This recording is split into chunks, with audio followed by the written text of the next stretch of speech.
ஆண்டவராய் இயேசு கிறிஸ்துவின் இனிய நாமத்தில் உங்கள் மத்தியிலே தேவனுடைய வார்த்தைகளை கொண்டு வந்திருக்கிறேன். தேவனுடைய வார்த்தைகள், தேவன் நமக்கு அருளிய வார்த்தைகள்.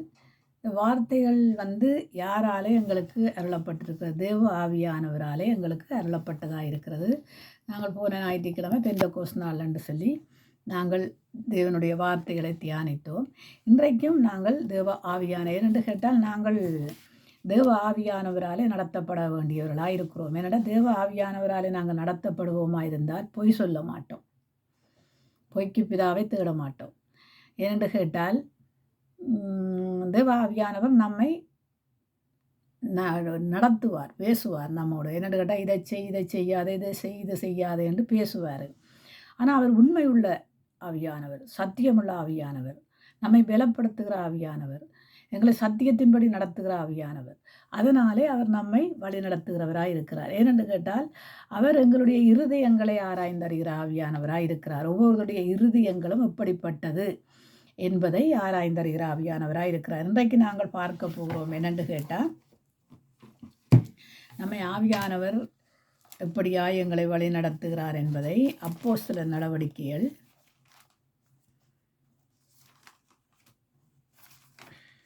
10ஆம் அதிகாரம் 38ஆம் வசனத்திலிருந்து நாங்கள் பார்க்க போகிறோம். நசரேயராகிய இயேசுவை தேவன் பரிசுத்த ஆவியினாலும் வல்லமையினாலும் அபிஷேகம் பண்ணினார். தேவன் அவருடனே கூட இருந்தபடியினால் அவர் நன்மை செய்கிறவராயும் பிசாசின் வல்லன்மைகளை அகப்பட்ட யாவரையும் குணமாக்குறவர்களாயும் சுற்றி திரிந்தார் என்று நாங்கள் பார்க்கிறோம். அப்போ இன்றைக்கு நாங்கள் பரிசுத்த ஆவியானவரை பற்றி நாங்கள் எப்படியாக பார்க்க போகிறோம் என்பதை இந்த வார்த்தையின்படி நான் உங்களுக்கு சொல்ல போகிறேன். ஒரு விசை நாங்கள் ஜெபம் பண்ணி இந்த வார்த்தைகளுக்குள்ள கடந்து செல்லுவோம். தகப்பனே, உமக்கு நாங்கள் நன்றி சொல்லுகிறோம். ஆண்டவரே, எங்களை நீங்கள் நினைப்பதற்கும் நாங்கள் வேண்டுவதற்கும் அதிகமாய் ஆண்டவரே செய்கிற தேவனாய் இருக்கிறீங்கப்பா. ஆண்டவரே தேவனே, நீங்கள் தந்த பரிசுத்த ஆவியானவர் எங்களை செம்மையான வழியிலே நடத்துவாராக. ஏசாவின் நாவை தொட்டது போல எங்கள் நாவுகளை தொட்டு சுத்தம் பண்ணுகிற தேவனப்பா. பரத்துக்கு விரோதமாயின் தேவனுக்கு விரோதமாயின் நாங்கள் பாவங்கள் செய்யாதபடி, தவறுகள் செய்யாதபடி எங்களை கண்டித்து தண்டித்து உணர்த்துகிற பரிசுத்த ஆவியானவரே, உமக்கு ஸ்தோத்திரம். ஆண்டவரே, எங்கள் நினைவுகள் சிந்தனைகள் எல்லாம் அறிந்திருக்கிறீங்கப்பா. மனுஷன் அறியாவிட்டாலும் நீங்கள் அறிந்திருக்கிற தேவனாய் இருக்கிறீங்க சுவாமினி. எங்களை நடத்த நீங்கள் வல்லவராய் இருக்கிறீங்க ஆண்டவரே. மனுஷனுக்கு பயப்படுவது கண்ணியை வருவிக்கும். தேவனுக்கு பயந்து தேவ நீதியிலே நாங்கள் நடக்கும்போது தேவனுடைய ஆவியானவர் எங்களோடு பேசுகிறவராக இருக்கிறீங்கப்பா. பேசுகிறது நாங்கள் அல்லப்பா, நீங்கள் பேசுங்க. நீங்கள் இடைப்படும்படியாக ஜெபிக்கிறேன். இயேசு கிறிஸ்துவின் நாமத்தில் ஜெபிக்கிறேன் நல்ல பிதாவே, ஆமேன். இன்றைக்கு நாங்கள் பரிசுத்த ஆவியானவரை பெற்றிருக்கிறோம். யாராலே அந்த ஆவியானவரை பெற்றிருக்கிறோம்? ஆண்டவராய் இயேசு கிறிஸ்துவின் நாமத்தினாலே அந்த ஆவியானவரை நாங்கள் பெற்றிருக்கிறோம். என்னென்னு ஆண்டவர் சொல்கிறார், நான் போகிறது நல்லது, நான் போனால் உங்களுக்கு ஒரு தேற்றரவாளனை அனுப்புவேன், அவர் உங்களை எப்படியாய் நடத்துவாராம்? சகல சத்தியத்துக்குள்ளும் வழி நடத்துவாராம். வேற ஒன்றிலையும் அவர் வழிநடத்த மாட்டார், சகல சத்தியத்துக்குள்ளும் வழி நடத்துவார். அப்போ சகல சத்தியத்துக்குள்ளும் வழி நடத்தும் போது எங்களுடைய வாழ்க்கைகளில் பேச்சுகள் மாறும், எங்களுடைய செயல்கள் மாறும், எங்களுடைய சிந்தனைகள் மாறும். எங்களுக்கு இந்த உலக சிந்தனைகள், உலகத்தின் கிரியைகள் எங்களை ஆட்கொள்ளாது. இன்றைக்கு பார்க்கிறோம், உலகத்தில் உள்ளவைகளையும் நாங்கள் அன்பு செலுத்தக்கூடாது என்று. அப்படி என்றால் உலகத்தில் உள்ளவைகள் என்ன? ஆண்டவராலே உலகத்தில் ஆண்டவர் படைத்தது வானத்தையும் பூமியையும் சகல அண்ட சராசரியங்களையும் படைத்தார். உலகத்தில் உள்ளவைகள் எல்லாம் படைக்கப்பட்டது தேவனாலே அல்ல, அது மனுஷனாலே படைக்கப்பட்டது. உலகத்தில் உள்ளவைகள்னு சொன்னால் இப்போ ஒரு கப்பு எடுத்து வைக்கலாம், அல்ல இந்த பெட்டியை எடுத்து வைக்கலாம். இதெல்லாம் ஒரு மனுஷனுடைய ஞானத்தினாலே உருவாக்கப்பட்டது. இது எல்லாம், இந்த கப்பெல்லாம் ஒரு மனுஷனுக்கு கொடுத்த ஞானத்தினாலே உண்டானது. ஆனால் ஆண்டவருடைய ஞானத்தினாலே உண்டாக்கப்பட்டதெல்லாம் ஆதிகாமத்தில் நீங்கள் பார்ப்பீங்களென்றால் எல்லாம் திட்ட தெளிவாக தெரியும். மிகுதியெல்லாம் இந்த உலகத்தில் உண்டானவையெல்லாம் மனுஷனாலே உண்டாக்கப்பட்டது. இச்சைகள் மனுஷனால் உண்டாக்கப்பட்ட இச்சையின் பொருட்கள் மனுஷனாலே உண்டாக்கப்பட்ட தேவ ஆவியானவராலே உண்டாக்கப்பட்டது தான் நாங்கள் பார்க்க போகிறோம். அப்போ நாங்கள் பார்க்கிறோம் என்னென்னு கேட்டால், அதிகாமம் 1ஆம் அதிகாரத்திலேயே நாங்கள் பார்க்கிறோம், 1ஆம் வசனத்திலேயே நாங்கள் பார்க்கிறோம் அல்லவா, தேவன் ஜலத்தின் மேல் அசைவாடின ஆவியானவர் என்று பார்க்கிறோம் இல்லையா? தேவனுடைய ஆவியானவர் எங்கே அசைவாடினாராம்? ஜலத்தின் மேலே அசைவாடினார் என்று பார்க்கிறோம். அப்போ ஜலத்திலே அசைவாடின ஆவியானவர் இன்றைக்கு எங்கள் ஒவ்வொருடைய உள்ளத்திலும் அசைவாடுகிறார் என்பதை நாங்கள் அறிந்திருக்க வேண்டியவர்களாக இருக்கிறோம். அப்போ எங்களுக்கு ஆவியானவர் இருந்தால் எப்படிப்பட்ட குணாதிசயத்தில் நாங்கள் நடப்போம், எங்களுடைய குணங்கள் எப்படிப்பட்டதாக இருக்கும் என்பதை தான் நாங்கள் உணர்ந்து புரிந்து நடக்க வேணும். அதுக்கு ஆவியானவர் பொய் சொல்லுகிறவர் அல்ல, அவர் உண்மை பேசுகிறவர். பொய் சொல்லுகிறவன் ஆறு? பிசாசின் பிள்ளைகள். பிசாசின் பிள்ளைகளுக்கும் தேவனுடைய பிள்ளைகளுக்கும் வித்தியாசம் உண்டு. ஏனென்று கேட்டால் பொய்ச்சாட்சி சொல்லாதிருப்பாயாக, பொய் பேசாதிருப்பாயாக என்று ஏன் ஆண்டவர் சொல்லியிருக்கிறாருன்னா, பரிசுத்த ஆவியானவர் பொய் சொல்லுகிறவர் அல்ல. அதனால தான் ஆண்டவர் சொல்கிறாருண்டா, நான் பொய்யுரையாத தேவன். அப்போ பொய்யுரையாத தேவனுடைய பிள்ளைகளுக்குள்ளையும் என்ன இருக்கணுமா? பொய் உரைக்கக்கூடாது. உள்ளதை உள்ளதன்படி சொல்லி மிஞ்சினது ஒன்றுமில்லை என்று சொல்லப்பட்டிருக்கு. அப்படியான ஜனங்களாய் நாங்கள் தேவனுடைய பிள்ளைகளாய் மாற்றப்பட்ட எங்களுக்குள்ள அப்படிப்பட்ட குணாதிசயங்கள் எங்களுக்குள்ள இருக்க வேணும். யார் பொய் சொல்லன்னு சொன்னாலும் பொய் சொல்லக்கூடாது.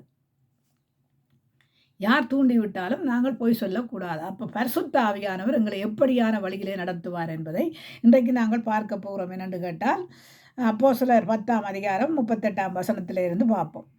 நசரேயராகிய இயேசுவை தேவன் பரிசுத்த ஆவியினாலும் வல்லன்மையினாலும் அபிஷேகம் பண்ணினார்.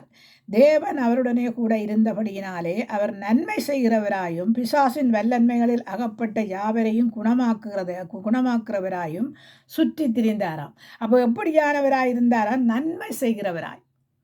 அப்போ நன்மை செய்கிறவர்களாய் இருக்க வேணும். நாங்கள் தீன்மை செய்கிறவர்களாய் அல்ல, நன்மை செய்கிறவர்களாய் நாங்கள் நடத்தப்பட வேண்டும். இன்னைக்கு நாங்கள் நன்மை செய்கிறோம், எதிர்பார்ப்போடு நாங்கள் நன்மை செய்கிறதல்ல. எதிர்பார்ப்புகள் இதுக்கு இருக்கக்கூடாது. எதிர்பார்ப்பு சில பேர் நினைக்கலாம் அவங்களுக்குள்ள எதிர்பார்ப்புகள் இருக்குதுண்டு. நாங்கள் எதிர்பார்க்கிறது காரியங்கள் அல்ல. அதனால தான் நான் போக போக உங்களுக்கு அந்த வசனத்தை கொடுக்கும்போது தான் உங்களுக்கு தெரியும். நான் ஆண்டவரிடத்துல இருந்து கேட்கறது என்னன்னு கேட்டால், ஆண்டவரே, நாங்கள் உமக்கு முன்பாய் சரியாக இருக்கிறோமா? ஆண்டவருக்கு முன்பாய் நாங்கள் சரியாக இருந்தால் மனுஷருக்கு முன்பாயும் சரியாக இருப்போம். ஆண்டவருக்கு முன்பாக நாங்கள் சரியில்லாதவர்களாக இருந்தால் மனுஷர் முன்பாகவும் நாங்கள் சரியில்லாதவர்களாய்த்தான் இருப்போம். ஏனென்று கேட்டால், நாங்கள் ஆண்டவரிடத்திலே நாங்கள் பெற்ற அந்த அபிஷேகத்தினாலே நாங்கள் நடத்தப்படுகிறவர்களாக இருந்தால் எங்களுக்குள்ள எப்படியான குணாதிசயம் இருக்க வேணுமாம்? நன்மை செய்கிறவர்களாக இருக்க வேண்டும். நீங்கள் தீன்மை செய்யும்போது, ஒருத்தருக்கு தீன்மை செய்யும்போது அவங்கள என்ன செய்வாங்கன்னு கேட்டால், அவங்களும் மாம்சத்துக்குரியவங்க தானே. ஆவியோ என்ன ஆவியோ எங்களை உயிர்ப்பிக்கிறது, மாம்சமோ பலவீனம் உள்ளது, ஆவியோ எங்களை உற்சாகப்படுத்துறேன்னு பார்ப்போம். அப்போ நாங்கள் நினைக்கிறோம் என்னென்னு கேட்டால், நாங்கள் தான் மனுஷர், மற்றவங்களெல்லாம் மிருகம், அவங்கள எதையும் தாங்கி கொண்டு போவாங்களேண்டு. அப்படி இல்லை. தேவனுடைய வார்த்தைகளை கேட்கிற நீங்களும் எப்படி நடக்க வேணும், மற்றவனும் எப்படி நடக்க வேணும்னு கற்றுக் கொடுக்கிறது தான் ஆவியானவருடைய வல்லமை. ஆவியானவர் கற்றுக் கொடுக்கிறது. அப்போ இங்கே நாங்கள் பார்க்கிறோம், அவர் நன்மை செய்கிறவராய் சுற்றி திரிந்து பிசாசுகளின் கிரியைகளை அழித்தார் என்று பார்க்கிறோம். பிசாசின் கிரியைகள் என்ன? பிசாசு என்ன செய்வானா? பின்னுக்கு இருந்து சொரிஞ்சு விடுவான். அப்போ அந்த பிசாசின் கிரியைகள் அதுதான். நாங்கள் பின்னிட்டு பார்ப்போமா இருந்தால் சிலுவையை சுமக்க முடியாது. அப்போ அவன் என்ன செய்வான்? பின்னுக்கு இருந்து சொறிவான். இதை சொல்லு இதை செய் என்று கொண்டு நிற்பான். ஆனால் நாங்கள் எதை செய்ய வேணும் என்பதும் எதை செய்யக்கூடாது என்பதும் ஆண்டவருடைய ஆவியானவருக்குத்தான் தெரியும். அப்போ ஆண்டவருடைய ஆவியானவர் இங்கே இயேசுவை வழி நடத்துறது எப்படியாம்? நன்மை செய்கிறவராய் சுற்றி திரிந்தாராம், பிசாசின் ஆதிக்கங்களை எல்லாம் உறிந்து விடுகிறதுக்கு. பிசாசின் வல்லமைகளில் அகப்பட்டவருடைய வல்லமைகளை எல்லாம் பிடுங்கி விடுகிறது. இன்றைக்கு பிசாசினாலே நடத்தப்படுகிறவர்கள் அநேகராக இருக்கிறார்கள். ஆவியினாலே நடத்தப்படுகிறவர்களாக இருந்தால் ஆவிக்குரிய காரியங்கள் நடக்கும், ஆவிக்குரிய சிந்தனைகள் வரும். அப்போ நாங்கள் பிசாசை இனங்கண்டு கொள்ளுகிற பிள்ளைகளாக இருக்க வேண்டும். பிசாசு என்ன செய்வானாம்? தன்னுடைய இஷ்டத்தின்படி நடக்க செய்வானாம். தேவனுடைய சித்தத்தின்படி அல்ல, என்னுடைய இஷ்டத்தின்படி நட என்றுதான் பிசாசு தூண்டி விடுவான். அப்போ இங்கே நாங்கள் பிசாசுக்கு இடம் கொடுக்காமல் இருக்க வேணும்.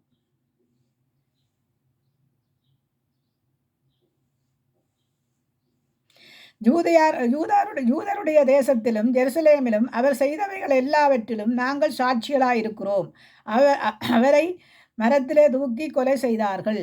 அப்போ இங்கே பார்க்கிறோம் என்னென்று கேட்டால், இங்கே பரிசுத்த ஆவியானவரால் இயேசு நடத்தப்பட்டு அவர் என்ன செய்கிறாருன்னு கேட்டால், நன்மை செய்கிறவராய் சுற்றி திரிந்து பிசாசுகளுடைய எல்லா கிரியைகளையும் ஜனங்களிலிருந்து அழிக்கிறார். அவர் பிசாசின் கிரியைகளை அழிக்கும் போது ஜனங்கள் சாட்சியாய் தேவனுக்கு நடக்கிறார்கள், தேவனுக்கு சாட்சியாய் நடந்து கொண்டார்கள் என்று நாங்கள் பார்க்கிறோம். இங்கே பார்க்க போகிறோம் என்னென்று கேட்டால்,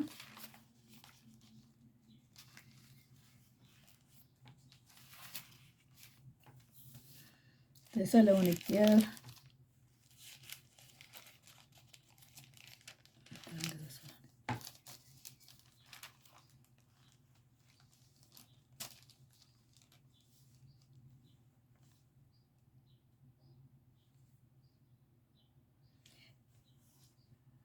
தெசலோனிக்கேயர் 1 அதிகாரத்திலிருந்து நாங்கள் 1 அதிகாரம் 5 வசனத்திலிருந்து 6 வசனம் மட்டும் பார்ப்போம். எங்கள் சுவிசேஷம் உங்களிடத்திலே வசனத்தோடு மாத்திரமல்ல, வல்லன்மையோடும் பரிசுத்த ஆவியோடும் முழு நிச்சயத்தோடும் வந்தது. நாங்களும் உங்களுக்குள்ளே இருந்தபோது உங்களின் நிமித்தம் எப்படிப்பட்டவர்களாய் இருந்தோம் என்று அறிந்திருக்கிறீர்களே. நீங்கள் மிகுந்த உபத்திரவத்திலேயும் பரிசுத்த ஆவியின் சந்தோஷத்தோட திருவசனத்தை ஏற்றுக்கொண்டு எங்களையும் கர்த்தரையும் பின்பற்றுகிறவர்களாயிருந்தீர்களே. அப்போ ஒரு காலத்தில் நாங்கள் எப்படியா இருந்தோமாம்? எங்கள் சுவிசேஷம் உங்களிடத்திலே வசனத்தோட மாத்திரம் வர இல்லையா? அது எப்படியா வந்ததாம்? வல்லன்மையோடு வந்தது. இன்றைக்கு சபைகளில் வல்லமையோடு வர்ற சுவிசேஷமாக இருக்க வேண்டும். நாங்கள் ஒரு சுவிசேஷர்களுக்கு தான் சொல்கிறோம், சுவிசேஷம் அறிவிக்கும் போது வல்லன்மையோடு நீங்கள் அறிவித்தீங்கன்னா அந்த வல்லமை அவர்களுக்குள்ளே போய் அவர்கள் வல்லமையோடு நடத்தப்படுகிறவர்களாக இருப்பாங்க. சபைகளிலே நாங்கள் வல்லமையோடு நடத்தினோமாண்டால் வல்லமையானவர் பெரிய காரியங்களை, மகத்துவமான காரியங்களை செய்வார். இன்றைக்கு சபைகளிலே வல்லன்மை எங்கே இருக்குன்னு எங்களுக்கு தெரியாது. ஏனென்று கேட்டால், ஒரு காலத்தில் வல்லமையும் வரங்களும் வசனமும் ஆகாண்டு ஓடின சபைகளாக இருக்குது. இன்றைக்கு இப்போ எல்லாம் அப்படியாக இப்போ பார்க்க முடியாமல் இருக்கிறது. ஏனென்று கேட்டால் சபைகளுக்குள்ள என்ன நடக்கிறது என்றே தெரியாமல் கிடக்கிறது. அப்போ எப்படிப்பட்டவைதான் எங்கள் சுவிசேஷம் உங்களிடத்திலே வசனத்தோடு மாத்திரமல்ல, வல்லன்மையோடும் பரிசுத்த ஆவியானவரோடும் முழு நிச்சயத்தோடும் வந்தது. பரிசுத்த ஆவியானவருடைய வல்லமையோடு வந்தது. பரிசுத்த ஆவியானவர் இல்லாமல் எங்களுக்குள்ள வல்லமை இல்லை. அப்போ பரிசுத்த ஆவியானவரால் நாங்கள் நடத்தப்பட வேண்டியவர்களாக இருக்கிறோம். பரிசுத்த ஆவியானவர் என்ன செய்வார்? எங்களுக்குள்ள இருந்து பேசுவார். எப்படி பேசுவார்? நன்மையானதுகளை பேசுவார். உள்ளதை உள்ளதின்படி பேசுவார். அவர் தில்லுமுள்ளு பேசுகிறவர் அல்ல, உள்ளதை உள்ளதின்படி பேசுகிறவராயிருக்கிறார்.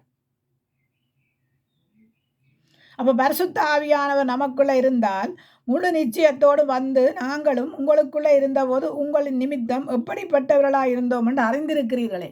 இப்போ நாங்கள் எல்லாம் ஒரு சபையில் சாட்சி உள்ளவர்களாக இருந்திருக்கிறோமே. ஜனங்கள் சொல்ல வேணும் எங்களை குறித்து, நாங்கள் எப்படிப்பட்டவர்கள் என்று ஆராதிக்கிற ஜனங்கள் சொல்ல வேணும். அங்கே இதுதான் நடக்குது. ஜனங்கள் கண்டு கொண்டார்கள் இவர்கள் எப்படியானவர்கள், தேவனுக்கு முன்பாக இவர்கள் எப்படிப்பட்டவர்களாயிருக்கிறார்கள். தேவன் அதனால தான் சொல்லியிருக்கிறார், என்னடா பொய் சொல்லக்கூடாது, பொய் சாட்சி சொல்லக்கூடாது. அப்போ பரிசுத்த ஆவியானவர் பொய் சொல்லுகிறதற்கல்ல நமக்கு தந்தது, உள்ளதை உள்ளதன்படி பேசுகிறதற்கு தான் பரிசுத்த ஆவியானவர் நமக்குள்ளே கொடுக்கப்பட்டிருக்கிறாரு. நாங்கள் போன கிழமை பார்த்தோமே, அனனியா சப்ராலை பார்த்தோம் இல்லையா? இப்போ பரிசுத்த ஆவியானவருக்கு விரோதமாக 2 பேரும் என்ன செய்தாங்களண்டு? அப்படிப்பட்ட காரியங்கள் நமக்குள்ளே இருக்கிறது. பிழை தப்புண்டா தப்பை தப்புண்டு தான் சொல்ல முடியும், சரியென்று தான் சொல்ல முடியும். பிழையான உபதேசங்கள், பிழையான காரியங்களை நாங்கள் சபைகளிலே செய்யக்கூடாது. ஏனடா எனக்கென்று நான் எடுக்கும்போது தான் நாங்கள் பிழை செய்தால் அதுக்கு ஒரு மன்னிப்பு கேட்கலாம். ஆனால் புலை செய்கிறவனை விட பிழையை தூண்டி விடுகிறவர்களுக்கு தான் ஆண்டவர் தனக்கு தீர்ப்பை கொடுப்பார். ஏனென்று கேட்டால் பாவம் செய்கிறதுக்கு பாவத்துக்கு தூண்டி விடுகிறவன் மேலே தான் பிழை. பாவத்தை செய்கிறதுக்கு தூண்டி விடுகிறவன் தான் பிழையானவன் ஒழிய பாவம் செய்கிறவன் அல்ல. ஏண்டா இது பாவம் என்று உனக்கு தெரிஞ்சால் அதை என்ன செய்ய வேண்டும்? இது பாவம், இதை செய்யாதேங்கன்னு தான் சொல்லுவாங்க. ஆனால் பாவத்துக்கு தூண்டி விடுறது பாருங்க, தூண்டி விடுறவன்ல தான் பிழை இருக்கு, தூண்டி விடுகிறவங்களில் தான் குடும்பங்களுக்குள்ள தான் பிழை இருக்கு. அப்படியான காரியங்களை தேவன் வெறுக்கிறார். இது சத்தியம். பாவத்தின் சம்பளம் மரணம், கிருபையின் வரமோ நித்திய ஜீவன். அப்ப அந்த நித்திய ஜீவனுக்கு போறதுக்கான வழிகளை நாங்கள் தேடுகிறவர்களாய் இருக்க வேண்டும், பொய் சொல்லுகிறவர்களாய் அல்ல.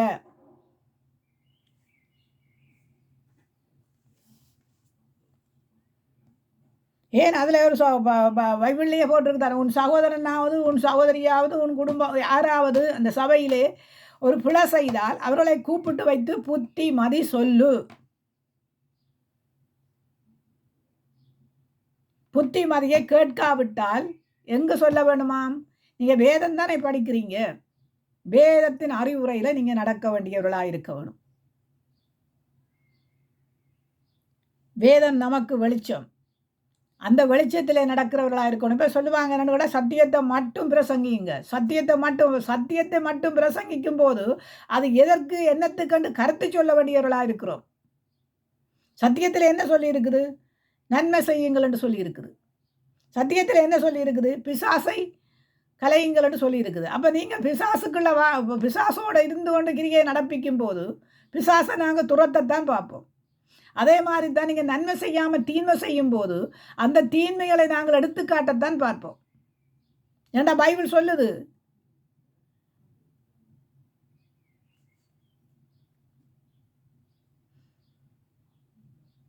அப்போ நாங்கள் எப்படியா இருக்க வேணுமாம்?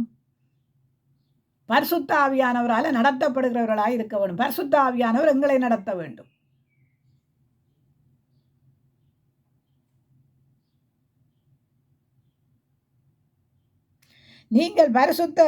நீங்கள் மிகுந்த உபத்திரவத்திலே பரிசுத்த ஆவியின் சந்தோஷத்தோட திருவசனத்தை ஏற்றுக்கொண்டு எங்களையும் கர்த்தரையும் பின்பற்றுகிறவர்களாகி பாருங்க, எப்படியாயம் எங்களையும் கர்த்தரையும் பின்பற்றுங்கள். அப்போ நீங்கள் இப்படி பரிசுத்த ஆவியினால் நிரப்பப்பட்டு பரிசுத்த ஆவியானால் நடத்தப்படும் போது மற்றவர்கள் என்ன செய்வார்களாம்? உங்களையும் பரிசுத்த ஆவியானவரையும் உங்களையும் பின்பற்றுவார்கள். இன்றைக்கு உங்களை பின்பற்ற முடியாமல் போகிறதற்கு காரணம் என்ன? காரணங்கள் ஏராளமாய் அடுக்கலாம் வேதத்தில். நீங்கள் அதை செய்திருந்தால் அந்த காரணத்தை நீங்கள் விட்டுவிட வேண்டியவர்களாக இருக்கிறீங்க.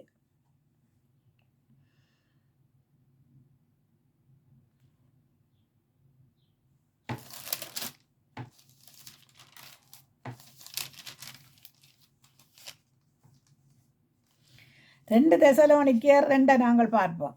2 தெசலோனிக்கேயர் 2 இருந்து பார்ப்போமா. ஒரு ஆவியினாலாவது வார்த்தையினாலாவது எங்களிடத்திலிருந்து வந்ததாய் தோன்றுகின்ற ஒரு நிறுவத்தினாலாவது கிறிஸ்துனுடைய நாள் சமீபமாக இருக்கிறதாக சொல்லப்பட்டால் உடனே சஞ்சலப்படாமலும் கலங்காமலும் இருங்கள். சஞ்சலப்படுகிறது, ஆண்டவற்ற வருக சீக்கிரம், அங்கே அது நடக்கு இது நடந்தாலும் கலங்குறது. ஐயோ எங்கே போய் பணத்தை வைப்போம், எங்கே ஓடுவோம், எங்கே நாட்டுக்கு, எந்த நாட்டுக்கு? ஆவியானவர் சொன்னாலும் வார்த்தையினாலே அது வந்தாலும் நீங்கள் என்ன செய்ய வேணுமா? கலங்காதிருங்கள். உலகத்தை ஜெயிக்க வருகிறேன், அவனுடைய கிரியைக்கு தக்கன பலன் பெறும். அப்போ நாங்கள் என்ன செய்ய வேண்டுமாம்? நாங்கள் ஒரு ஆவியினாலாவது வார்த்தையினாலாவது எங்களிடத்திலிருந்து வந்ததாய் தோன்றுகின்ற ஒரு நிறுவத்தினாலாவது கிறிஸ்துவனுடைய நாள் சமயமாய் இருக்கிறது என்று சொல்லப்பட்டால் உடனே சஞ்சலப்படாமலும் கலங்காமலும் இருங்கள். எவ்விதத்திலும் ஒருவனும் உங்களை மோசம் போக்காதபடி எச்சரிக்கையாயிருங்கள். ஏனெனில் விசுவாச துரோகம் முந்தி நேரிட்டு கேட்டின் மகனாகிய மனுஷன் வெளிப்பட்டாலே ஒழிய அந்த நாள் வராது. அவன் எதிர்த்து நிற்கிறவனாயும் தேவன் எனப்படுவதா எதுவோ ஆராதிப்பது எதுவோ அவைகள் எல்லாவற்றிற்கும் மேலாக தன்னை உயர்த்துகிறவனாயும் தேவனுடைய ஆலயத்திலே தேவன் போல உட்கார்ந்து தன்னைத்தான் தேவனண்டு காண்பிக்கிறவனாயும் இருப்பானாம். இன்றைக்கு அதுதான் நடக்கிறது. எவ்விதத்திலும் ஒருவனும் உங்களை மோசம் போக்காதபடிக்கு எச்சரிக்கையாயிருங்கள். ஏனெனில் விசுவாச துரோகம் முந்தி நேரிட்டாலே ஒழிய, இப்போ விசுவாச துரோகம் முந்தி நேரிட்டாலே ஒழிய கேட்டின் மகனாகிய பாவ மனுஷன் வெளிப்பட்டாலே ஒழிய அந்த நாள் வராதென்று இருக்கு. இன்னொரு இடத்துல இருக்குதுன்னு கேட்டால் கேட்டின் மகன் வெளிப்பட்டான் என்று இருக்கு. அந்த கிறிஸ்து பூமியிலே இருக்கிறான் என்று. அப்போ நாங்கள் என்ன செய்யணும்? அவனுடைய குணாதிசயங்கள் எங்களுக்குள்ள வரக்கூடாதா இருந்தால் நாம் நம்மை ஆராய்ந்தறிந்து நாமளே நித்திய வழியிலே நடத்தப்படுகிறதற்கு ஆயத்தம் உள்ளவர்களாய் இருக்க வேண்டும். பரிசுத்த ஆவியினால நிறையப்பட்டவர்களாய் இருக்க வேண்டும். அவர்கள் எப்படிப்பட்டவர்களாய் இருப்பார்களாம்? எப்படியாய்? அவன் எதிர்த்து நிற்கிறவனாயும், எதிர்த்து நிற்பான். புலையை சரியென்று நிற்பாங்கள், சரிய புலையென்று நிற்பாங்கள். எதிர்த்து நிற்கிறவர்களாயும், தேவன் எனப்படுவது எதுவோ, ஆராதிக்கப்படுவது எதுவோ அவை எல்லாவற்றிலும் மேலாக தன்னை உயர்த்துகிறவனாயும், தன்னை உயர்த்துவான்.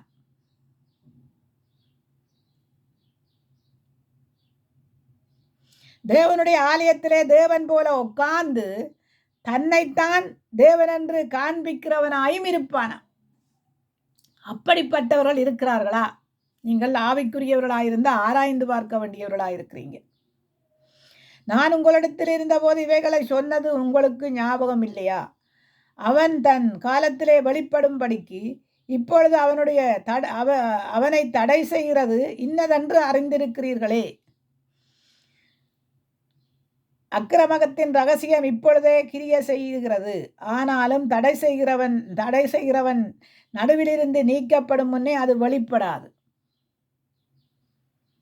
அது இப்போது வெளிப்படாது. இப்போ கொஞ்சம் கொஞ்சம் தான் நடந்து கொண்டிருக்கிறது. என்ன சொல்லுங்க? அக்கிரமத்தின் ரகசியம் இப்பொழுதே கிரிய செய்ய ஆரம்பிச்சுட்டு பாருங்க.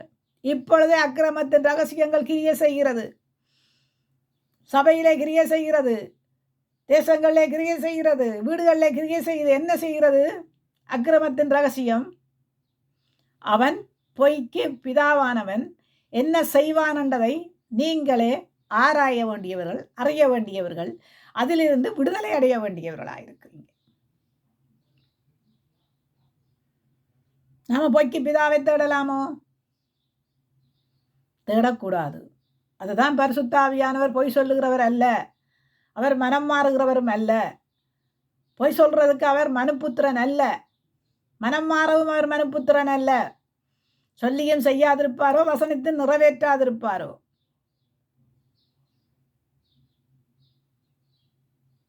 அந்த அக்கிரமக்காரனுடைய வருகை சாத்தானுடைய செயலின்படி சகல வல்லன்மையோடும் அடையாளங்களோடும் பொய்யான அற்புதங்களோடும் கெட்டுப்போகிறவர்களுக்குள்ளே அநீதியினாலே உண்டாகும் சகலவித வஞ்சகத்தோடும் இருக்கும். ரட்சிக்கப்படத்தக்கதாய் சத்தியத்தின் மேலுள்ள அன்பை அவர்கள் அங்கீகரியாமல் போனபடியால் அப்படி நடக்கும். அப்போ சத்தியத்தின் மேலே என்ன வைக்க வேணுமாம்? அன்பு வைக்க வேணும். ஆகையால் சத்தியத்தை விசுவாசியாமல் அநீதியில் பிரியப்படுகிற யாவரும் ஆக்கினைக்குள்ளாகப்படும்படிக்கு அவன் பொய்யை விசுவாசிக்கத்தக்கதாக கொடிய வஞ்சகத்தையும் தேவன் அவர்களுக்குள்ளே அனுப்புவார். பொய்யை விசுவாசிக்கத்தக்கதான கொடிய வஞ்சகத்தை தேவன் அவர்களுக்குள்ளே அனுப்புவார். கர்த்தருக்கு பிரியமான சகோதரர்களே, நீங்கள் ஆவியினாலே பரிசுத்தமாக்கப்படுகிறதுனாலும் சத்தியத்தை விசுவாசிக்கிறதுனாலும் ரட்சிப்படையும் படிக்கு ஆதி முதல் தேவன் உங்களை தெரிந்து கொண்டபடியினாலே நாங்கள் உங்களை குறித்து எப்பொழுதும் தேவனை ஸ்தோத்தரிக்க கடனாளிகளாயிருக்கிறோம். அப்போ பாருங்க, எப்படி என்றால் இந்த அந்த கிறிஸ்து எப்படியா வருவானாம், எப்படியா நடப்பானாம், எப்படியா மனுஷரை அவனை கண்டுகொள்ளலாம் என்றால் இங்கே கொடுத்த வார்த்தையின்படி கண்டுகொள்ளலாம். பாருங்க, அவர்கள் பொய்யை விசுவாசிக்கத்தக்கதான கொடிய வஞ்சகத்தையும் தேவன் அவர்களுக்குள்ளே அனுப்புவார். பொய்யை விசுவாசிக்கத்தக்கதான கொடிய வஞ்சகத்தை அவர்களுக்குள்ளே அனுப்புவார். அப்ப பரிசுத்த ஆவியானவர் நமக்குள்ளே இருந்தால் பொய்கள் இருக்காது, புரட்டு இருக்காது. தேவ வார்த்தையின்படி நடப்போம். யார் சொன்னாலும் தேவ வார்த்தையின்படி தான் நடப்போம். அது யாராயிருந்தாலும் கர்த்தருடைய ஆவியானவர் இல்லையா? கர்த்தருடைய ஆவியானவர் எங்கே உண்டோ அங்கே என்ன இருக்குமாம்? விடுதலை இருக்கும். அங்கே என்ன இருக்குமாம்? ரட்சிப்பு இருக்கும். அங்கே என்ன இருக்குமாம்? கிருபை இருக்கும். அங்கே என்ன இருக்குமாம்? சமாதானம் இருக்கும். அங்கே என்ன இருக்குமாம்? அன்பு இருக்கும். அங்கே என்ன இருக்குமாம்? ஆனா இப்ப கர்த்தருடைய ஆவியானவர் அவனவனுக்குள்ளே வந்திருந்து போட்டு கிரியை நடத்தி போட்டு போயிடுவாரு. ஆனா சபை நடுவே உலாவுறதுக்கு இருக்கிற பாவ செயல்கள் இருக்கும்போது ஆண்டவர் என்ன செய்வாராம்? அவர்களை என்னத்துக்கு ஒப்பு கொடுத்துடுவாராம்? அவர்களுக்கு கொடிய வஞ்சகத்தை தேவன் அவர்களுக்கு அனுப்புவார். கொடிய வஞ்சகத்தை தேவன் அனுப்புவாராம். இன்றைக்கு பாருங்க, சபையில் வஞ்சகம், சூது, கபடம், பொய், அநியாயம், அக்கிரமம், பிரச்சனை, அன்பில்லாத தன்மைகள், சமாதானம் இல்லாத தன்மைகள். சபை என்று சொல்லி சொன்னால் தேவ ஆவியானவராலே நடத்தப்பட வேண்டும். இந்த பெந்தகோஸ்து நாளுக்கு மட்டும் நாங்கள் ஆவியிலே நிறைகிறவர்களாக இருக்கக்கூடாது. அனுதினமும் ஆவியினாலே நிரப்பப்பட்டு, ஆவியானவராலே பேசப்பட்டு, ஆவியானவராலே நாங்கள் நடத்தப்படுகிறவர்களாக இருக்க வேண்டும். ஆவியானவர் நம்மை நடத்தினால் அந்த ஞானத்தின் ஆவியானவர், எங்களுக்கு ஞானத்தை போதிக்கிற ஆவியானவர், புத்தி சொல்லித் தருகிற ஆவியானவர் எப்படிப்பட்டவராயிருப்பார் என்று நினைக்கிறீங்க? பைபிளை படியுங்க. அவர் எப்படிப்பட்டவர் என்று, என்ன குணாதிசயம் உள்ளவர் என்று, அவருடைய குணாதிசயங்கள் எல்லாம் என்ன என்று படியுங்க. படிச்சீங்கன்னு சொன்னா தெரியும்.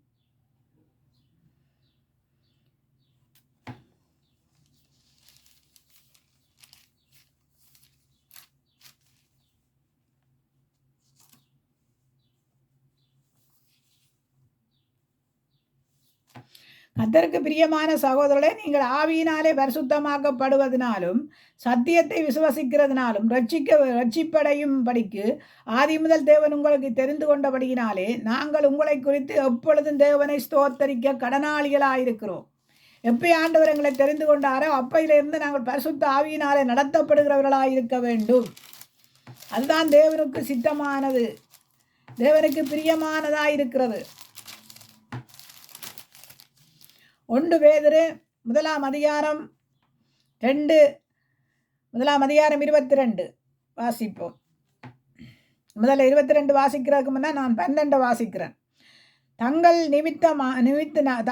நிமித்தமல்ல நமது நிமித்தமே இவைகளை தெரிவிக்கத்தக்கதென்று அவர்களுக்கு வழியாக்கப்பட்டது பரலோகத்திலிருந்து அனுப்பப்பட்ட பரிசுத்த ஆவியினாலே உங்களுக்கு சுவிசேஷத்தை பிரசங்கித்தவர்களை கொண்டு இவைகள் இப்பொழுது உங்களுக்கு அறிவிக்கப்பட்டு வருகிறது. இவைகளை உற்று பார்க்க தேவதூதர்களும் ஆசையாயிருக்கிறார்களாம். அப்படியா இருக்கிறார்களாம் இவர்களை உற்று பார்க்கிறதற்கு. அப்போ யார் எங்களுக்கு பரிசுத்த ஆவியானவரை தந்தவராம்? தங்கள் நிமித்தம் அல்ல. யார் நிமித்தம்? சீசர்களின் நிமித்தம் அல்ல, நமது நிமித்தமே. தங்களின் நிமித்தம் அல்ல, தமது நிமித்தமும் இவைகளை தெரிவிக்கத்தக்கதென்று அவர்களுக்கு வெளியாக்கப்பட்டது பரலோகத்திலிருந்து அனுப்பப்பட்ட பரிசுத்த ஆவியினாலே உங்களுக்கு சுவிசேஷமாய் பிரசங்கிக்க தந்திருக்கிறார். இப்போ பரிசுத்த ஆவியானவர் உங்களிடத்தில் வரும்போது நீங்கள் சமரியாவிலும் யூதாவிலும் உலக நாடு எங்கிலும் எனக்கு சாட்சிகளாயிருப்பீங்கள் என்று சொல்லியிருக்கிறார் இல்லையா? அப்போ உங்களுக்கு இது சுவிசேஷமாக அறிவிக்கப்படுகிறதுக்கு தான் பரிசுத்த ஆவியானவரை தந்திருக்கிறது. அப்போ நீங்கள் சுவிசேஷம் அறிவித்திருக்கிறீங்களா? கனகாலமாக போயிட்டு, வருஷமாக போயிட்டு இதெல்லாம் நீங்கள் சுவிசேஷம் அறிவித்து. ஏனென்று கேட்டால் உலக சிந்தனைகள், லௌலீக மயக்கங்கள், சிற்றின்ப ஆசைகள், சகல காரியங்களும் எங்களை இழுப்புண்டு கொண்டு போகிறபடியினாலே, பிரச்சனைகள், துன்பங்கள், வேதனைகளுக்குள்ள நாங்கள் சிக்கி கொண்டிருக்கிறபடியினாலே எங்களுக்கு சுவிசேஷம் அறிவிக்க முடியாமல் இருக்கிறது. ஆனால் பரிசுத்த ஆவியானவர் வந்தால் எங்களை என்ன செய்வாராம்? புஷ் பண்ணுவார். போ, இதை சொல்லு, இதை செய்யு, ஏன் கலங்குகிறாய், ஏன் தியக்கிறாய், நட, எழும்பு, நில்லு. அவர் சொல்லுகிற பிரகாரமாய் நாங்கள் செய்கிறவர்களாய் இருக்க வேண்டும். பரிசுத்த ஆவியானவர் போய் சொல்லுவாரா என்ன? பரிசுத்த ஆவியானவர் அநியாயம் செய்வாரா என்ன? பரிசுத்த ஆவியானவர் என்ன செய்வாராம்? அதுக்கு நான் அங்கால வாரேன்.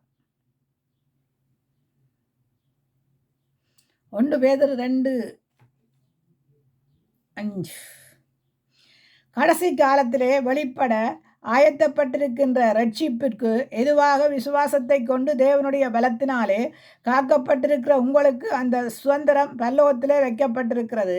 இதனாலே நீங்கள் மிகவும் சந்தோஷப்படுகிறீர்கள். என்றாலும் துன்பப்பட வேண்டியது அவசியமானதால் இப்பொழுது கொஞ்ச காலம் பலவிதமான சோதனைகளினாலே துக்கப்படுகிறீர்கள். அழிந்து போகிற பொன் அக்கினியிலே சோதிக்கப்படும். அதை பார்க்கிலும் அதிக விலையேற பெற்றிருக்கின்ற உங்கள் விசுவாசம் சோதிக்கப்பட்டு இயேசு கிறிஸ்து வெளிப்படும் போது உங்களுக்கு புகழ்ச்சியும் மகிமையும் உண்டாக காணப்படும். அப்போ பரிசுத்த ஆவியானவர் எங்களுக்குள்ள இருந்தாருன்னா நாங்களும் சோதனைக்குள்ளாகத்தான் போக வேண்டியவர்களாக இருக்கிறோம். உண்மையிலேயே சோதனைகள் நமக்கு இருந்தால் சோதனைகள் வரக்கூடாது, நாங்கள் ரெஸ்பெக்டாக வாழ வேணும், நாங்கள் பிரச்சனை இல்லாமல் வாழ வேணும், துன்பம் இல்லாமல் வாழ வேணும், வேதனை இல்லாமல் வாழ வேணும், நாங்கள் சுகபோகமாய் வாழ வேணும் என்று நினைக்கிறவர்களுக்கு அல்ல இது. இங்கே சொல்லியிருக்கேன்னா அழிந்து போகிற பொன் அக்னியினாலே எப்படியாம் அக்னியினாலே சோதிக்கப்படுவது போல அதை பார்க்கலும் அதிக விலையேறப்பெற்ற உங்களுடைய விசுவாசம். இப்போ எங்களுடைய விசுவாசம் தேவனை விட்டு வழிவிலகி போகாதபடிக்கு சோதிக்கப்பட்டாலும் நாங்கள் தேவனை விட்டு வழிவிலகி போகாதபடிக்கு எங்களை காத்துக்கொள்ள வேண்டும். அப்போ அதுக்கு என்ன தேவையாம்? பரிசுத்த ஆவியானவர் இருந்தால் தான் அந்த விசுவாசத்தை நாங்கள் காத்துக்கொள்ள முடியும்.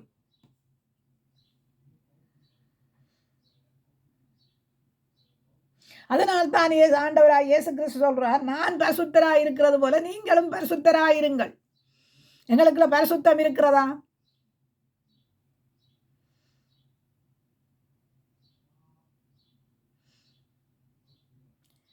தங்களில் உள்ள கிறிஸ்துவின் ஆவியானவர் கிறிஸ்துவுக்கு உண்டாகும் பாடுகளையும் அவைகளுக்கு பின்வரும் மகிமையையும் முன்னறிவித்த போது இன்ன காலத்தை குறித்த என்பதையும் அந்த காலத்திலே விசேஷம் இன்னதென்பதையும் ஆராய்ந்தார்கள்.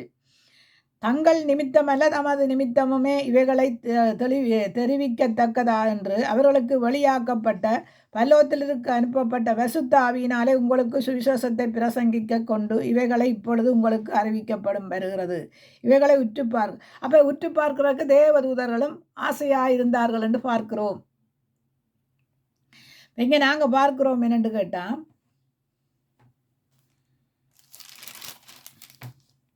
பரிசுத்த ஆவியானவர் தான் நம்ம நடத்துகிறவராக இருக்கிறாரு. நம்மை அவர் செம்மையான வழியிலே நடத்துகிறவராக இருக்கிறாரு.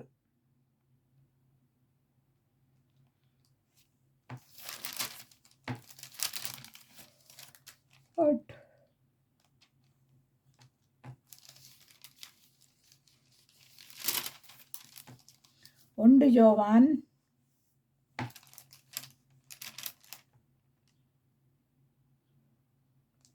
4 பார்ப்போம்.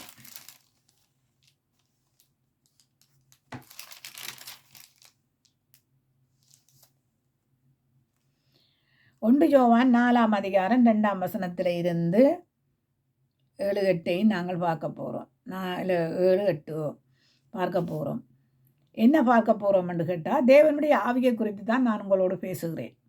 தேவ ஆவியை நீங்கள் எதனாலே அறியலாம் என்றால், மாம்சத்திலே வந்த இயேசு கிறிஸ்துவை அறிக்கை பண்ணுகிற எந்த ஆவியும் தேவனாலே உண்டாயிருக்கிறது. மாம்சத்தில் வந்த இயேசு கிறிஸ்துவை அறிக்கை பண்ணுகிற எந்த ஆவியும் தேவனாலே உண்டாயிருக்கிறது. மாம்சத்தில் வந்த இயேசு கிறிஸ்துவை அறிக்கை பண்ணாத எந்த ஆவியும் தேவனாலே உண்டானது அல்ல. வருமென்று நீங்கள் கேள்விப்பட்ட அந்த கிறிஸ்துவனுடைய ஆவி அதுவே. அது இப்பொழுதே உலகத்திலே கிரியை செய்கிறது. அப்போ பாருங்கள், இன்றைக்கு நாங்கள் இயேசுவை அறிந்திருக்கிறோம், இயேசுவோடு இருக்கிறோம். ஆனால் நாங்கள் இயேசுவே என்று சொல்லுகிறோம். ஆனாலும் எங்களுடைய கிரியலினாலே அவரை மறுதலிக்கிறோம். எப்படியாய் மறுதலிக்கிறோம் என்று சொன்னால், பொய் சொல்லுகிறோம். மறுதலிப்பு ஏனென்று கேட்டால், பொய் பிதாவுக்கு பிடிக்காத காரியம், பெருமை பிடிக்காத காரியம், சுயம் பிடிக்காத காரியம், ஈக்கோ பிடிக்காத காரியம், முகத்துதி பிடிக்காத காரியம், சமாதானமற்ற நிலைமைகள் பிடிக்காத காரியம். இதனால் நீங்கள் என்ன செய்கிறீங்கள் என்றாலாம், நீங்கள் உள்ளத்திலே தேவனை தேடுகிறீங்க. உள்ளத்திலே தேடாமல் நீங்கள் இயேசு கிறிஸ்து தேவன் என்று சொல்லிட்டு இவ்வளவு காரியத்தையும் செய்தாலே நீங்கள் மறுதலிக்கிறீங்கன்றதான் அர்த்தம். இது மறுதலிப்பு. அந்த கிறிஸ்து கேள்விப்பட்ட அந்த கிறிஸ்துவினுடைய ஆவி இதுவே அது இப்பொழுது உலகத்திலே இருக்கிறது. எப்படியாம் இருக்கிறது என்று நான் இங்கே பாருங்க. பிள்ளைகளே, நீங்கள் தேவனால் உண்டாயிருந்து அவைகளை ஜெயித்தீர்கள். ஏனெனில் உலகத்தில் இருக்கிறவனிலும் உங்களில் இருக்கிறவர் பெரியவர். அவர்கள் உலகத்துக்குரியவர்கள் ஆகையால் உலகத்துக்குரியவைகளை பேசுகிறார்கள். உலகம் அவர்களுக்கு செவி கொடுக்கும். நாங்கள் தேவனால் உண்டானவர்கள். தேவனை அறிந்தவன் எங்களுக்கு செவி கொடுக்கிறான். தேவனாலே உண்டாயிராதவன் எங்களுக்கு செவி கொடுக்கிறதில்லை. இதனாலே சத்திய ஆவி இன்னதென்றும் வஞ்சக ஆவி இன்னதென்றும் அறிந்திருக்கிறோமே. அப்போ பாருங்க, எப்படிப்பட்ட ஆவி? வஞ்சகத்தின் ஆவி இருக்கக்கூடாது. வஞ்சகம் செய்கிறது. இன்றைக்கி சபைகளுக்குள்ளே வஞ்சகம் செய்கிற ஆவி இருக்கோ இல்லையோ உங்களுக்கு தான் தெரியும். எனக்கு தெரியாதுப்பா, எனக்கு தெரியாது. நான் ஆனால் பார்த்தா சொல்லுவேன், வஞ்சகத்தின் ஆவி யாருக்குள்ளே எல்லாம் இருக்கிறதுன்னு சொல்லுவேன். சொல்ல மாட்டேன் இல்லை, சொல்லுவேன். அதெல்லாம் நான் சொல்ல வேண்டிய அவசியமே இல்லை. அவனவனுக்கு தானே தெரியும். எங்களுக்குள்ள இப்போ நான் ஒரு காரியத்தில் வஞ்சகம் செய்கிறேன்னு சொல்லி சொன்னால் அந்த வஞ்சகத்தின் ஆவி எனக்குள்ளே இருக்கத்தான் செய்யும். வஞ்சகம் என்றால் என்ன சொல்லுங்க பார்ப்போம். வஞ்சகம் என்றால் என்ன? அதுக்கு நான் அப்புறம் உங்களுக்கு வாரன் வஞ்சகம் என்றால் என்னன்ட்டு. வஞ்சகத்தின் ஆவி நமக்குள்ளே இருக்கக்கூடாது. அப்போ நாம் தேவ ஆவியானவராலே நடத்தப்படும் போது இந்த வஞ்சகத்தின் ஆவி நமக்குள்ள இருந்தா தேவனுடைய ஆவி எங்களுக்குள்ள நடத்தப்பட மாட்டார். ஏனண்டா நாங்கள் பார்க்கிறோம், 2 கள்ளன் தானே இருந்தான். மனம் திரும்பினவன் தானே பரதேசிக்கு போனான். மற்ற கள்ளன் போனானா? இல்லையா? இல்லையா? ஏன்? அவன் தேவனை மறுதலித்தான். இப்ப தேவனை மறுதலித்த பேதுரு என்ன செய்தான் என்றால் மனங்கசைந்தான். அவனை தேவன் ஏற்றுக்கொண்டார். ஏனென்று கேட்டால் பேதுருவை குறித்த காரியங்கள் ஆண்டவரிடத்தில் இருந்தது. அதனால கண்டிப்பாக பேதுரு மனம் திரும்பித்தான் ஆக வேண்டும். ஏனென்றால் அவனைத்தான் ஆண்டவர் முதலாவே பிடித்தாரு. அவனை கொண்டுதான் சபையும் கட்டுவார் என்று சொல்லியிருக்கிறாரு. அப்போ அவனுடைய விசுவாசத்தை எல்லாம் ஆண்டவர் அறிந்திருக்கிறார் தானே. நீ என் மேலே அன்பா இருக்கிறாயா? ஆடுகளை மேய். என் மேலே அன்பா இருக்கிறாயா? ஆடுகளை மேய்ப்பாயா? ஏன்? மறுதளித்தவனைத்தான் மறுபக்கத்துக்கு அவர் திருப்பி விட்டாரு தன் பக்கம். மறுதளித்த பவுலைத்தான் மறுபக்கமாக திருப்பி விட்டாரு.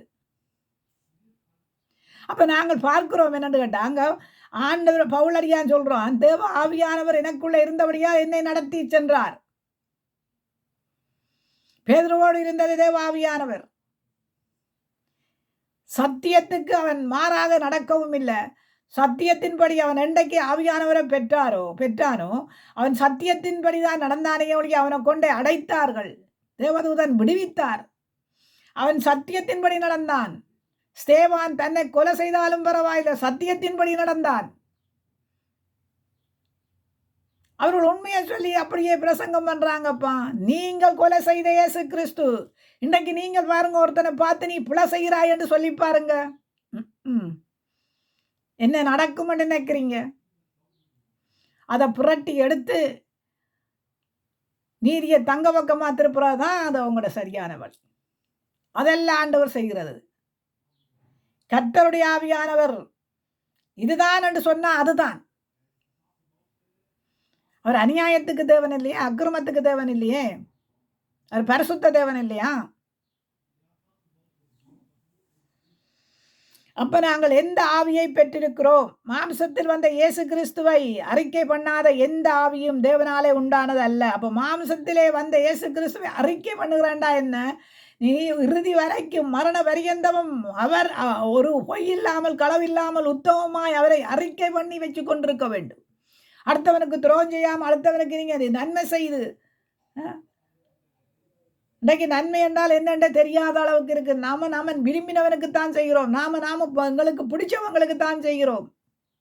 பிடிக்காதவங்களை எல்லாம் துரோகிகளாய் பார்க்கிறோம். அதல்ல தேவனுடைய வார்த்தைகள்.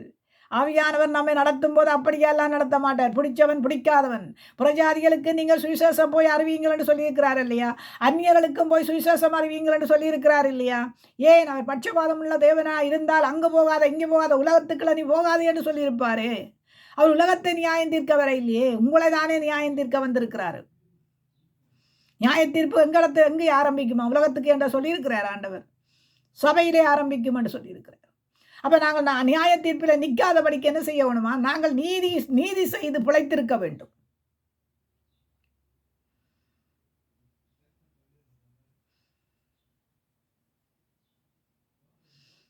அப்ப தேவனாலே உண்டானவர்கள் என்ன செய்வார்களாம்? அவனை ஜெயித்தார்கள் என்று பார்க்கிறோம். ஏனெனில் உலகத்தில் இருக்கிறவர்களிலும் உங்களில் இருக்கிறவர் யாராம்? பெரியவர். அப்ப எங்களுக்குள்ள இருக்கிறவரை பெரியவரை உள்ளுக்க வச்சுக்கொண்டு நாங்கள் உலகத்துக்குரிய நினைவுகள், உலகத்துக்குரிய சிந்தனைகள், உலகத்துக்குரிய பகைகளை வச்சுக்கொண்டு பெரியவரையும் நாங்கள் வைத்திருக்க முடியுமா? என்ன முடியாது இல்லையா? ஒன்றில் இருதயத்தில் ஒன்றுதான் இருக்க முடியும். இருதயத்தில் என்ன இருக்க வேணுமா? ஆண்டவர் தான் இருக்க வேணும். எல்லா நினைவுகளின் சிந்தனைகளும் இருதயத்தில் இருந்தா பகையும் பழிச்சொல்லும் தான் வரும். அவர்கள் உலகத்துக்குரியவர்கள் ஆகையால் உலகத்துக்குரியவைகளை பேசுகிறார்கள். யாராம்? மற்றவர்கள் உலகத்துக்குரியவைகளை பேசுகிறார்கள். ஆனால் நீங்கள் யாரு? நீங்கள் உலகத்துக்குரியவர்களா? இல்லையே. உலகத்துக்கு சாட்சியாய் வாழ வேண்டியவர்கள், உலகத்துக்கு வெளிச்சமாய் உப்பாய் வாழ வேண்டியவர்கள். அப்ப உலகம் பேசுகிற பிரகாரமாய் நீங்கள் பேசுவீங்களா இருந்தால் உங்களுக்கு அந்த ஆவியானவர் இருக்க மாட்டார். உலகம் பொய் பேசுது, நீங்க பொய் பேசுவீங்களா என்ன?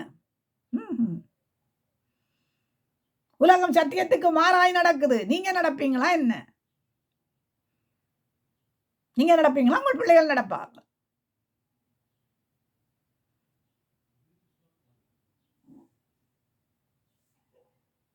நாங்கள் தேவனால் உண்டானவர்கள். தேவனை அறிந்தவன் எங்களுக்கு செவி கொடுக்கிறான். தேவனை அறிந்தவன் யாருக்காம் செவி கொடுக்கிறான்? தேவ பிள்ளைகளுக்கு, தேவ ஜனங்களுக்கு செவி கொடுத்தே ஆக வேணும். அங்கு கொடுக்கிற வசனங்களுக்கு செவி கொடுத்து ஆக வேணும். அவர்களும் நடக்க வேணும், நீங்களும் நடக்க வேணும். கொடுக்கிறவர்களும் வசனத்தின்படி நடக்க வேணும், நீங்களும் நடக்க வேண்டும். நடக்கிறவனுக்கு நீங்க என்ன செய்கிறீங்க? தீர்ப்பு செய்கிறீங்க. தேவனாலே உண்டாயிராதவன் எங்களுக்கு செவி கொடுக்கிறதில்லை. அதனாலே சத்தியாவி இன்னதென்றும் வஞ்சகாவி, தேவனால் உண்டாக்கப்படாதவன் என்ன செய்கிறானாம்?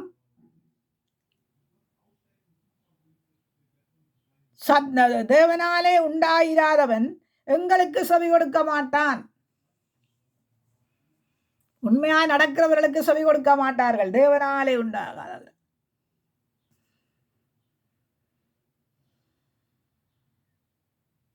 இதனாலே சத்தியாவி இன்னதென்றும் வஞ்சகத்தின் ஆவி. வஞ்சகத்தின் ஆவி என்றால் என்ன? வஞ்சகத்தின் ஆவியை நீங்க புரிந்து கொள்ளுங்க, வாசிச்சு புரிந்து கொள்ளுங்க. வஞ்சகம் என்றால் என்னண்டு? பிரியமானவர்களே, ஒருவரில் ஒருவர் அன்பாயிருக்க கடவோம். ஏனெனில் அன்பு தேவனாலே உண்டாயிருக்கிறது. அன்புள்ள எவனும் தேவனாலே பிறந்து அவரை அறிந்திருக்கிறான். அப்ப என்ன இருக்க வேணுமாம்? அன்பினாவியானவர் நமக்குள்ள இருக்க வேணும். அன்பினாவியானவர் எப்படிப்பட்டவராம்? விலையேற பெற்றவர். அன்பினாவியானவர் எப்படிப்பட்டவராம்? விலையேற பெற்றவர். அன்பினாவியானவரே, விலையேற பெற்றவரே, எனையாளும் பரிசுத்தரே, நன்றி ஐயா. அன்பினாவியானவர் விலையேற பெற்றவர். அந்த அன்பினாவியானவரால் நடத்தப்பட வேணும். ஆண்டவர் யாருக்கும் துரோகம் செய்வாரா என்ன? இல்லையே. துரோகியல் யாராம்? வஞ்சிக்கிற ஆவியுடையவர்கள். துரோகியல் யாராம்? பொய் சொல்லுகிறவர்கள். துரோகியல் யாராம்? அநியாயம் செய்கிறவர்கள், அக்கிரமம் செய்கிறவர்கள். துரோகியல் யாராம்? நான் என்று வாழுகிறவர்கள். ஆண்டவர் அப்படிப்பட்டவர் அல்ல. தன்னுடைய ஜீவனையே கொடுத்து, ஆழமகலம் இல்லாத அந்த அன்பை கொடுத்து மனுஷனை நடத்த வந்தார் பாருங்க. அந்த அன்பினாவியானவர் விலையேற பெற்றவர். எங்களை ஆளுகிறவர் பரிசுத்தர். நீங்கள் ஆளுகிறதுக்கு எவ்வளவோ விடுவீங்க தில்லுமுள்ளு, ஆனா அவர் விட மாட்டார் பாருங்க. தில்லுமுள்ளுக்கு தேவன் அல்ல, நம்மை நடத்துகிற தேவனாயிருக்கிறார். குடும்பங்களை கட்டி எழுப்புகிற தேவனாயிருக்கிறார். குடும்பங்களை விசாரிக்கிற தேவனாயிருக்கிறார்.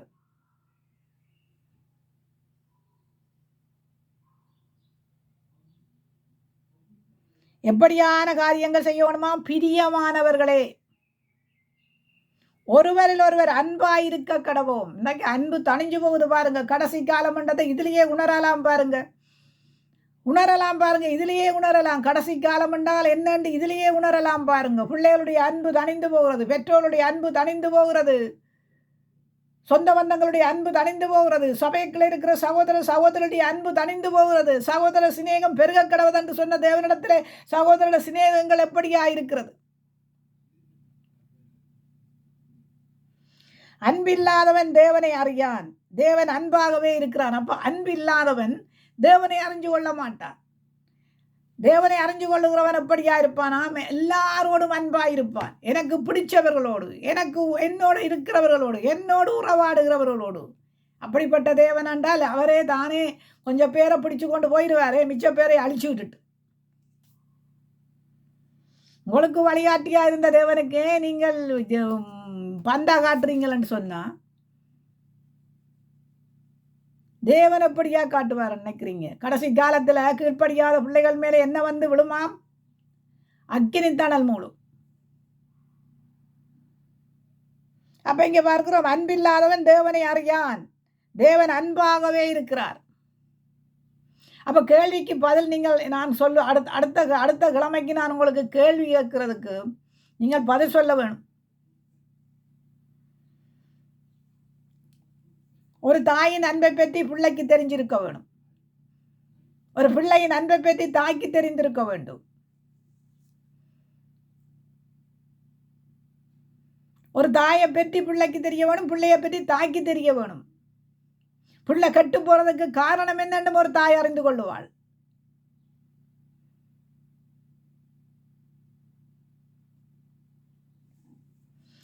நம்முடைய ஒரே போரான குமாரனாலே நாம் பிழைக்கும்படிக்கு தேவன் அவரை இவ்வுலகத்திலே அனுப்பினதுனால் தேவன் நம்மேலே வைத்த அன்பு அப்படிப்பட்டதாம் வெளிப்பட்டது.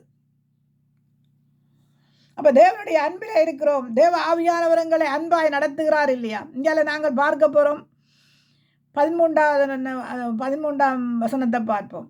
அவர் தம்முடைய ஆவியினாலே நமக்கு தந்தருளினதனாலே நம்முடைய ஆவியை நமக்கு தந்தருளினதினாலே நாம் அவரிலும் அவர் நம்மிலும் நிலைத்திருக்கிறதை அறிந்திருக்கிறோம். அப்போ அவருடைய ஆவி நமக்குள்ளே தந்தருளினதினாலே அவருடைய ஆவியினாலே நாங்கள் நடத்தப்படுகிறோம்.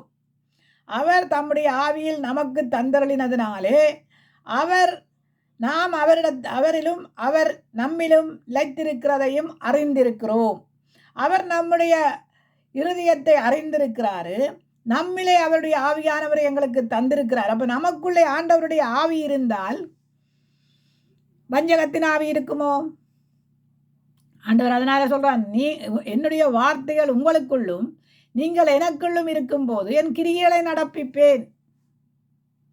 அப்போ ஆண்டவருடைய ஆவியானவர் நமக்குள்ள இருந்தால் கிரியைகளினாலே நீங்க நடப்பிக்கப்பட வேண்டும்.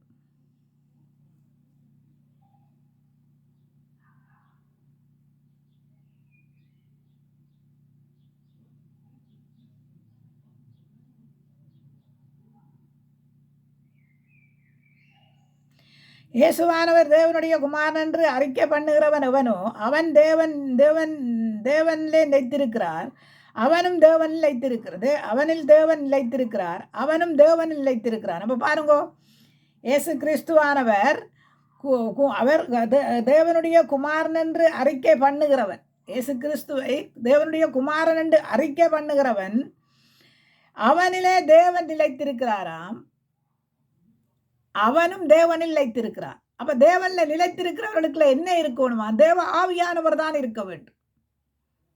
என்னென்னவோலாம் இருக்கும் பாருங்க எங்களுக்குள்ள. இப்ப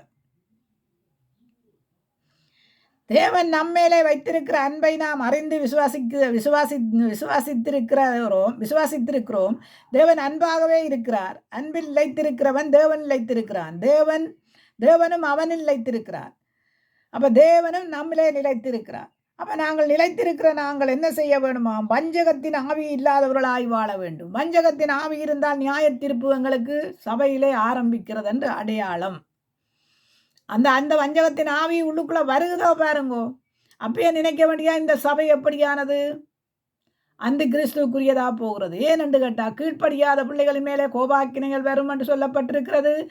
ஆவியானவர் எங்களுக்குள்ளே இருந்தால் எங்களுக்குள்ளே என்ன இருக்காது என்று சொல்லப்பட்டிருக்கிறது. என்ன இருக்காது? வஞ்சகத்தின் ஆவி இருக்காது, பெருமையின் ஆவி இருக்காது, சுயத்தின் ஆவி இருக்காது, பொய்யின் ஆவி இருக்காது. என்ன ஆவி நமக்குள்ளே இருக்குமாம்? அன்பின் ஆவியானவர் விலையேற பெற்றவர் எங்களுக்குள்ளே இருப்பார். அன்பை குறித்து நான் உங்களுக்கு பிறகு சொல்ல வாரேன். இப்போ அன்பின் ஆவியானவரை தான் நான் உங்களுக்கு சொல்லுகிறேன்.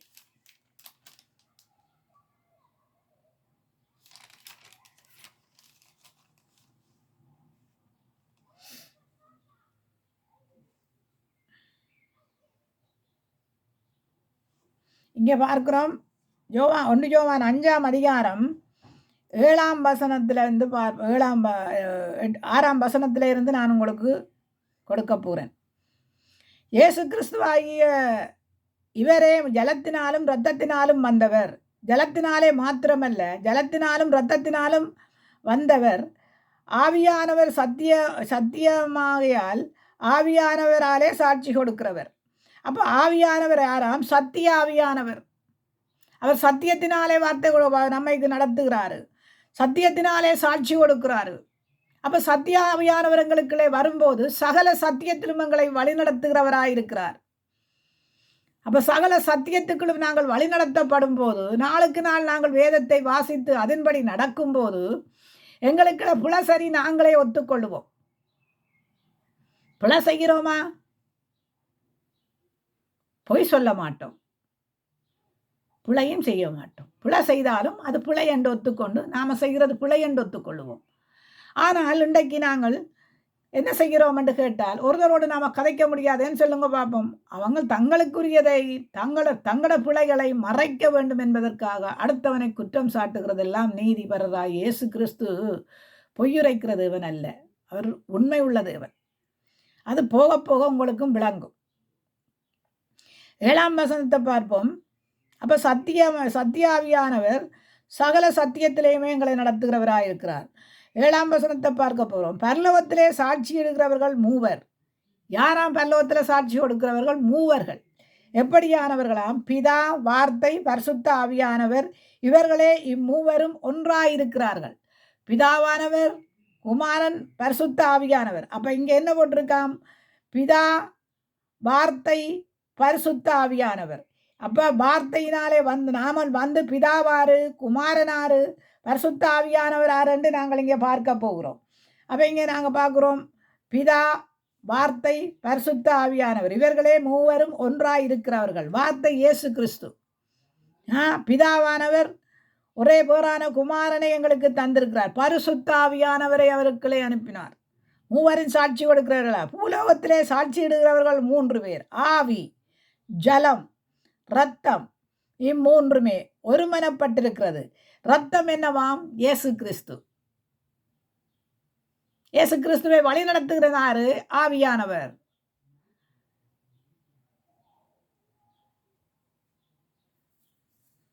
நாம் மனுஷனுடைய சாட்சியை ஏற்றுக்கொண்டால் அதை பார்க்கிலும் தேவனுடைய சாட்சி அதிகமாயிருக்கிறது. தேவன் தமது குமாரனை குறித்து கொடுத்த சாட்சியே இதுவே.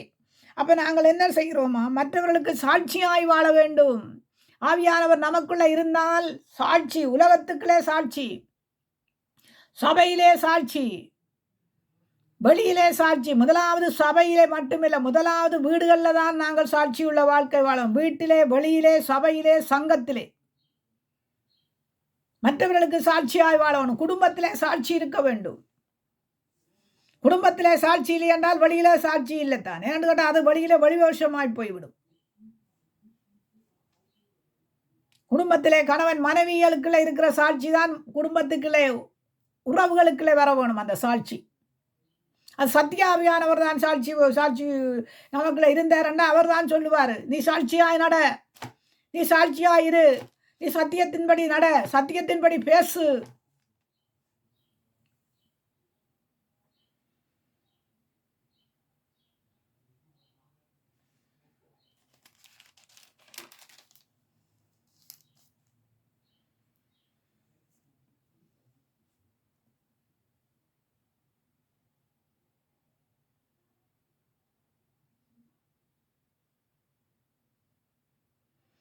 ஆண்டவருடைய ஆவியானவராலே தைரியம் கொண்டவர்களாயிருக்க வேண்டும்.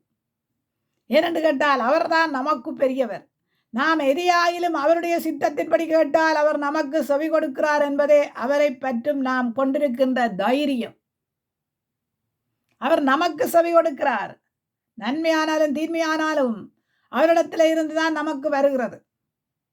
அவர் அநீதிக்கு தேவன் அல்ல, நீதிக்கு தேவன்.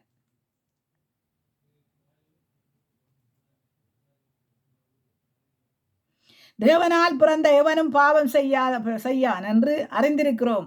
தேவனால் பிறந்தவன் தன்னை காக்கிறான், பொல்லாங்கான் அவனை தொடான். அப்ப தேவனாலே நாங்கள் பிறக்கப்பட்டால் ஏன் பொல்லாங்கானவனுக்கு நாங்கள் போய் கிடக்க வேணும்? பொல்லாங்கான் செய்கிறவர்களுக்கு எல்லாம் ஏன் போக வேணும்? ஆண்டவருடைய அன்பிருந்தால் ஏன் நாங்கள் அங்கால போக வேணும்?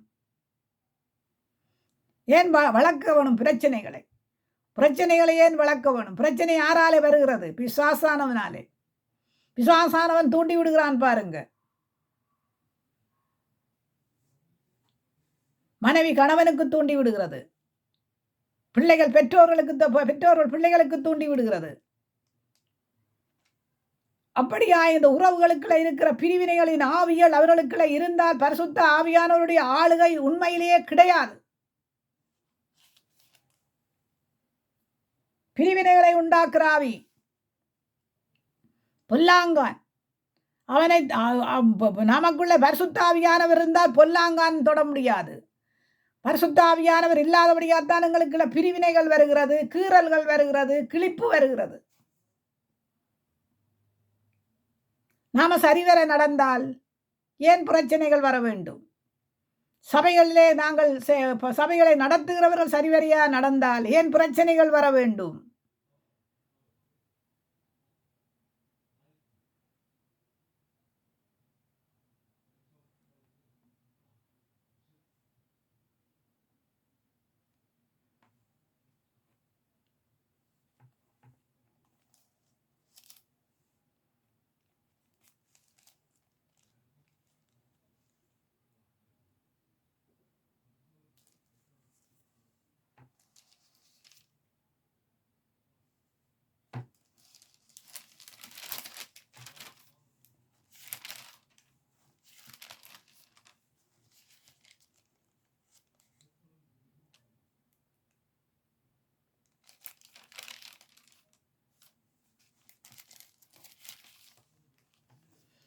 கலாத்தியர் இங்கே பார்க்கிறோம். என்னன்னு கேட்டால் கலாத்தியர்ல 5ஆம் அதிகாரத்தில் நாங்கள் பார்க்கிறோம். பின்னும் நான் சொல்லுகிறது என்னவென்றால், ஆவிக்கேற்றபடி நடந்து கொள்ளுங்கள், அப்பொழுது மாம்ச இச்சைகளை நிறைவேற்றாதிருப்பீர்கள். எப்படியா நடக்க வேணுமாம்? ஆவிக்கேற்றபடி, பரிசுத்த ஆவியானவருக்கு ஏற்றபடி நடந்து கொள்ளுங்கள். அப்ப என்ன செய்வோமா? மாம்ச இச்சைகள் எல்லாத்தையும் விட்டு ஒரு சமாதானத்தின் ஆவியினாலே நிரப்பப்படுவோம். மாம்ச இச்சைகளை பின்னும் நான் சொல்லுகிறது என்னவென்றால், ஆவிக்கேற்றபடி நடந்து கொள்ளுங்கள், அப்பொழுது மாம்ச இச்சையை நீங்கள் நிறைவேற்றாதிருப்பீர்கள். மாம்ச இச்சைகளுக்குள்ள போக மாட்டீர்கள். மாம்ச இச்சைகள் வேண்டாம், ஜீவனத்தின் பெருமைகள் வேண்டாம்.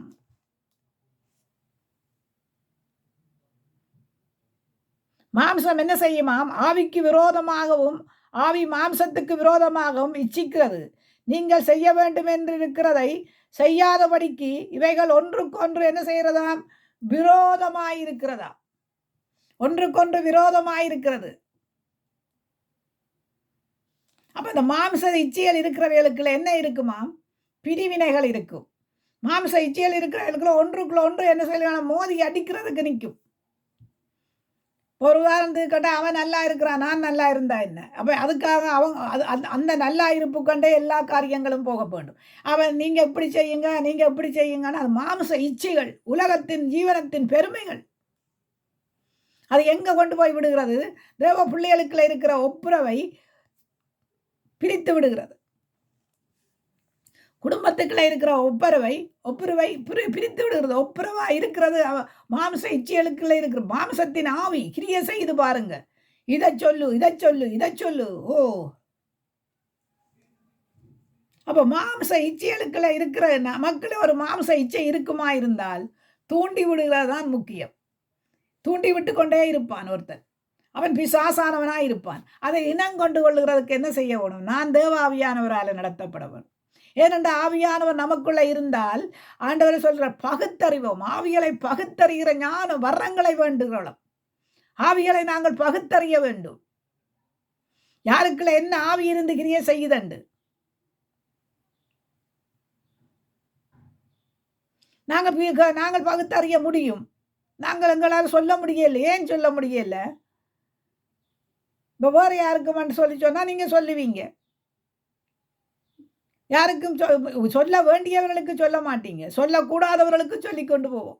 இது உன்னுடைய ஆவி இப்படி சொல்லுது அப்படி சொல்லுதுண்டு. முதல்ல சொல்ல வேண்டியவர்களுக்கு சொல்லுங்க. ஆவி எந்த எப்பேற்பட்ட ஆவி உங்களுக்குள்ள கிரிய செய்தது. மாம்சம் ஆவிக்கு விரோதமாகவும் ஆவி மாம்சத்துக்கு விரோதமாகவும் இச்சிக்கிறது. இச்சைகளினாலே வருகிற பிரச்சனைகள் அதிகமாயிருக்கிறது.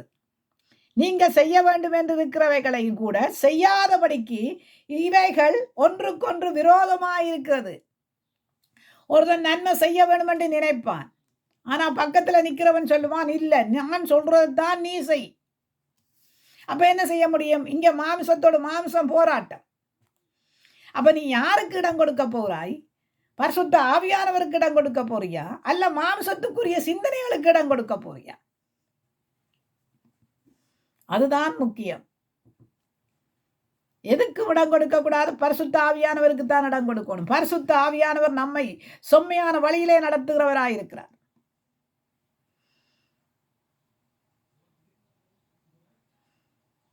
ஆவியினாலே நடத்தப்படுவீர்களானால் நீங்கள் நியாயப்பிரமாணத்துக்கு கீழ்ப்பட்டவர்கள். ஆவியினாலே நடத்தப்படுவீர்களானால் நீங்கள் நியாயப்பிரமாணத்துக்கு கீழ்ப்பட்டவர்கள் அல்ல. மாம்சத்தின் கிரிகள் வெளியரங்கமாயிருக்கின்றன. அவையாவன விபச்சாரம், வேசித்தனம், அசுத்தம், காமவிகாரம், விக்கிரகாராதனை, பில்லி சூனியம், பகை, விரோதங்கள், வைராக்கியங்கள், கோபங்கள், சண்டைகள், பிரிவினைகள், மார்க்க வேதங்கள். எப்படியானவைகளாம் இருக்கிறது? இந்த பொல்லாதாவியின் கிரியலை வச்சிருக்கிறவர்களுக்கு என்ன இருக்கிறதாம்? என்ன இருக்கிறது? இன்றைக்கு அப்படித்தான் சபைகள் நடந்து கொண்டு போகுது பாருங்க. சபைகளுக்குள்ள மட்டுமல்ல, குடும்பங்களுக்குள்ளேயும் நடந்து கொண்டு போகுது பாருங்க. எப்படிப்பட்டவைகள் இருக்கிறதாம்? மாம்சத்தின் கிரிகள் என்னவாம்? வெளியரங்கமாயிருக்கின்றன. அவை யாவன? விபச்சாரம்.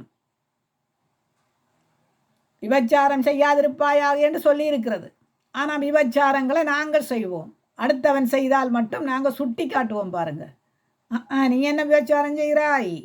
ஓ விபச்சாரிகளே, விபச்சாரர்களே என்று சொல்லுவோம். ஆனால் நாங்கள் செய்வோம். நாங்கள் செய்தால் என்ன செய்வோம்? அதெல்லாம் பாவம் இல்லைன்னா அதெல்லாம் பாவம் இல்லை. எங்களுக்கு ஏற்ற மாதிரி நாங்கள் கதைப்போம். இங்கே நாங்கள் பார்க்கிறோம் விபச்சாரம், வேசித்தனம், அசுத்தம். அசுத்தம் அசுத்தம் என்றால் என்னங்க? கண்டதையும் கழிக்கிறது தான் அசுத்தம். கண்டதையும் தெரியாதெல்லாம் தெரிஞ்சு பேசுகிற மாதிரி பேசுகிறது தான் அசுத்தம். காம விகாரம் என்னென்று கேட்டால், காம விகாரம் என்றால் ஒரு பொண்ணை கண்டாலே அது காமம் என்று சொல்லுவாங்க. காமம் என்று சொல்லுவாங்க. ஒரு பெண் மேலே இச்சிக்கிறது காமம். பெண்ணுக்கு பின்னால் தெரிகிறது காமம். பெண்ணின் சொல்ல கேட்கிறது காமம். அந்த காமத்தினாலே என்ன செய்கிறோம்னா பரிசுத்த ஆவியானவருக்கு விரோதமான காரியங்களை செய்ய பார்க்கிறோம். விக்கிரக ஆராதனை. நீங்கள் ஒரு காரியத்தை நினைத்தாலே விக்கிரகம் தான். நீங்கள் நினைக்காதீங்க விக்கிரக ஆராதனை சிலை வணக்கம், சுருவ வணக்கம் மட்டுமல்ல. உங்களுடைய உள்ளத்தில் நினைக்கிறதே விக்கிரகம்தான். பில்லி சூனியம், முரட்டாட்டம் பில்லி சூனியத்துக்கு சரி. முரட்டாட்டமான பெண்களாக இருந்தான, முரட்டாட்டமான ஆண்களாக இருந்தா என்ன, பில்லி சூனியம் பில்லி சூனியத்துக்கு சரி என்று சொல்லப்படுது முரட்டாட்டம். அப்போ பில்லி சூனியம். கோபங்கள் பாருங்க, கோபங்கள் வரும். கோபம் பெறாதுன்னு சொல்ல இயலாது. யாருக்குமே கோபம் பெறாமல் இருக்காது. கோபங்கள் வரும். கோபம் வந்தாலும் என்ன செய்ய வேணுமா? பாவம் செய்யக்கூடாதுன்னு சொல்லப்பட்டிருக்கு. ஆனால் புத்திமதிகள் சொல்லலாம். இன்றைக்கு வந்து சில பேர் சொல்லுவாங்க என்னன்னு கேட்டால், அவங்க கோபத்தில் எவ்வளவோ அறுத்து கொட்டுறாங்கண்டு. அறுத்து கொட்டுறது இல்லையா ஐயா கோபத்தில். ஐயா நீங்கள் செய்கிறதெல்லாம் சரியென்று சொல்ல வந்தா, அப்போ பிழையானதுகளை எல்லாம் என்னென்ன நீங்கள் நீங்கள் நீங்கள் நீங்கள் சபையிலேயே என்ன செய்கிறீங்க? மற்றவனுடைய பிழைகளை எடுத்து காட்டுறீங்க. அப்போ நீங்கள் செய்கிற பிழைகளை மற்றவன் எடுத்து காட்டும் போது அது கோபம். கோபம் என்று சொல்கிறீங்களே, சண்டை என்றால் என்ன, கோபம் என்றா என்ன, புத்திமதி என்றா என்ன, உங்களுக்கு ஞானம் என்றா என்னன்னு தெரியாமல் கதைக்கிறதுனால தான் இன்னும் அதிகமாக மற்றவனை கோபப்படுத்துவீங்க. உங்களுடைய தவறுகளை நீங்கள் உணர்ந்தீங்களானால் கோபம் பெற வேண்டிய அவசியம் இல்லை. ஒரு பிள்ளை செய்கிற தவறுகளை பிள்ளைகள் உணர்வார்களானால் பெற்றோர்கள் பிள்ளைகளை கோபம் மூட்ட வேண்டிய அவசியம் இல்லை. பெற்றோர்கள் செய்கிற தவறுகளை பிள்ளைகள் உணர்த்துவார்களானால் பெற்றோர்கள் கோபப்பட வேண்டிய அவசியம் இல்லை. குடும்பங்களுக்கு ஒரு சமாதானம் இல்லை என்று சொல்லி சொன்னால் அங்கு கோபம்தான் வந்து சேரும். ஏனென்று கேட்டால் கோபிக்கிறவன் யாரு? மனுஷனுடைய ஆவி. ஆனால் அதை தூண்டி விடுகிறவன் யாரு? பிசாசானவன். அப்போ நீங்கள் கோபத்துக்கு அது உங்களுக்குள்ள இருக்கிற பிசாசு மற்றவனுக்கு கோபத்தை தூண்டி விடுகிறது. உங்களுக்குள்ள அந்த பிசாசானவன் கிரியை செய்யாட்டா மற்றவனுக்குள்ள கோபம் பெற வேணுமென்ற அவசியம் கிடையாது. ஏனென்று கேட்டால் ஒரு இடத்துல வந்து ஆண்டவரை சோதிக்கிறதுக்காக சதிசேயர் வந்து கேட்கிறாங்க, இந்த நாணயம் யாருடையது? ஆண்டவருக்கு தெரியும் இவங்கள் என்ன குற்றம் கண்டுபிடிக்கிறதுக்காக கேட்குறாங்களண்டு. அவர் சொல்கிறார் என்னென்னு கேட்டால், கொண்டு வா நாணயத்தை, தேவனுடையதை தேவனுக்கு, ராஜனுடையதை ராஜனுக்கு. அதே மாதிரி வந்து வரி கொடுக்குற காசில் சொல்லுகிறாங்க. ஆண்டவரை எவ்வளோ இடத்துல கோபம் மூட்டினாங்கன்னு பார்க்குறீங்க. ஆனாலும் அந்த கோபத்தை கொண்டு வந்தவங்கள் யார்? அவங்களுக்குள்ள இருந்த சத்ரு. இன்றைக்கு வீடுகளில் கோபத்தை கொண்டு வருகிறது யார்? பிள்ளைகள். பிள்ளைகளுக்குள்ள வந்த மனைவிமார். இவர்கள்லாம் கோபம் மூட்டுகிறவர்களாக இருக்கிறார்கள். இன்றைக்கு குடும்பங்களுக்குள்ள ஒரு சமாதானம் பெற வேணுமா இருந்தால் உங்களுடைய கோபம், உங்களுக்குள்ள இருக்கிற பொல்லாத கிரியைகள் அழிக்கப்பட வேணும். பொல்லாத கிரியைகள் அழிக்கப்பட வேணும். எந்த குடும்பமாக இருந்தால் அவருக்கு இவருக்கென்று சுட்டி காட்டுகிறதல்ல. பல குடும்பங்களுக்குள்ள பிரச்சனைகள், பல சபைகளிலே பிரச்சனைகள், தீர்வு ஒன்றும் இல்லை. காரணம் என்னென்று கேட்டால், மாம்சம் ஆவிக்கு விரோதமாயும் ஆவி மாம்சத்துக்கு விரோதமாயும் இச்சித்து போர் செய்கிறது.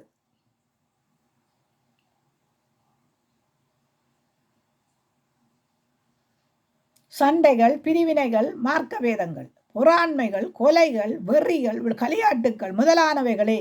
இப்படிப்பட்டவைகளை செய்கிறவர்கள் தேவனுடைய ராஜ்யத்தை சுதந்திரிப்பதில்லை என்று முன்னே சொன்னது போல இப்பொழுதும் உங்களுக்கு சொல்லுகிறேன். இப்படிப்பட்டவைகளை செய்கிறவர்கள், அநியாயம் செய்கிறவர்கள், விபச்சாரம் செய்கிறவர்கள், எரிச்சல், பொறாண்மை, காமகாரம், பில்லிசூனியம், பொறாண்மைகள். ஏன் பொறாண்மைகள்? என்னுடையது என்று வாழ்கிறதா இருக்கையில் அப்போஸ்தலர் நடவடிக்கையில் உங்களுக்கு சொல்லிக்கிறோம், ஒருமனப்பட்டார்கள். அந்த ஒருமனத்தின் ஆவி உங்களுக்குள்ள இருந்தால் குடும்பங்களுக்குள்ள பிரச்சனை ஏன் வரப்போகுது? ஏன் சபைகளுக்குள்ள பிரச்சனை வரப்போகுது? ஆவியின் கனி என்னவா? நல்லா படிச்சிருப்பீங்க, வருஷக்கணக்காக படிப்பீங்க பாருங்க. ஆவியின் கனி என்னன்னு கேட்டால் உடனே சொல்லுவீங்க, எனக்கு தெரியும். ஆவியின் கனி ஏண்டா என்னண்டு எனக்கு தெரியும். அன்பு. ஆவியின் கனி அன்பு. வேற என்னவாம்? சந்தோஷமும் சமாதானம். ஆவியின் கனி எப்படிப்பட்டதாம்? சமாதானம், சந்தோஷம். ஆவியின் கனி அன்பு, சமாதானம், சந்தோஷம், நீடிய பொறுமை, தயவு, நற்குணம், சாந்தம், இச்சை அடக்கம். இந்த இச்சைகள் இருக்கிறபடியினால்தான் குடும்பங்களுக்குள்ள பிரிவினைகள் உண்டாகிறது. இச்சை அடக்கம் இல்லாதபடியினால்தான் குடும்பங்களுக்குள்ள பிரிவினைகள், சமாதானமற்ற வழி, சமாதானம் இல்லாத காரியங்கள், நீடிய பொறுமை இல்லை. நீடிய பொறுமை இருக்க வேணுமாம். நாங்கள் நீடிய பொறுமையோடு இருந்தாலும் எங்களுக்கு அந்த பொறுமை இருக்கிறதற்காக நீங்கள்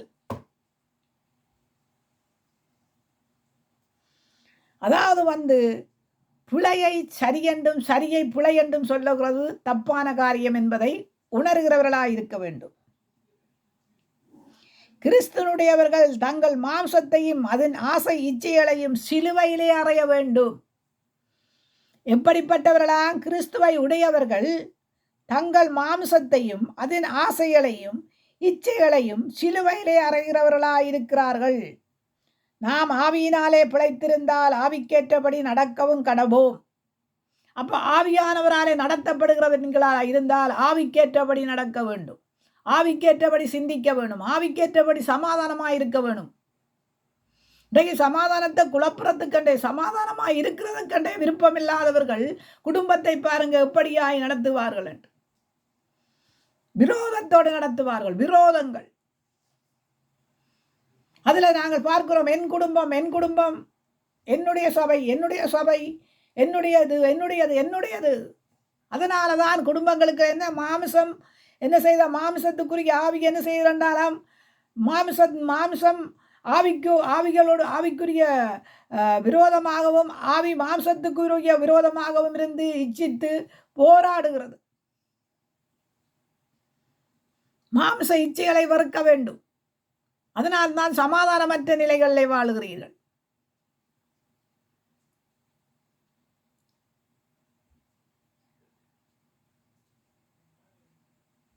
வீண் புகழ்ச்சிகளை விரும்பாமலும் ஒருவருக்கொருவர் கோபம் மூட்டாமலும். கேளுங்க என்னண்டு இன்னொரு வசனத்தை திருப்பி சொல்லுகிறேன், கேளுங்க. வீண் புகழ்ச்சியை விரும்பாமலும் ஒருவரை ஒருவர் கோபம் மூட்டாமலும். அப்போ கோபம் மூட்டுகிறது யாரு? கோபத்தை மூட்டுகிறவர்கள் யாரு?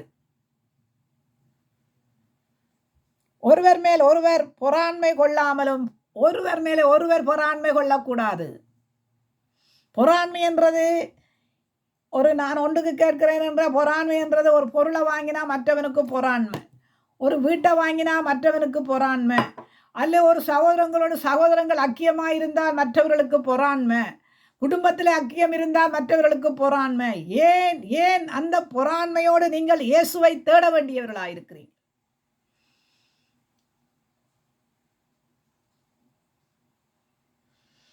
ஒருவரில் ஒருவர் பொறாண்மை கொள்ளாமலும் இருக்க கடவோம். பொறாண்மை எலும்புருக்கி பாருங்க, சில பொம்பளைகளை பாருங்க, பொறாண்மையினாலே எலும்பு உருக்கப்பட்டிருப்பார்கள்.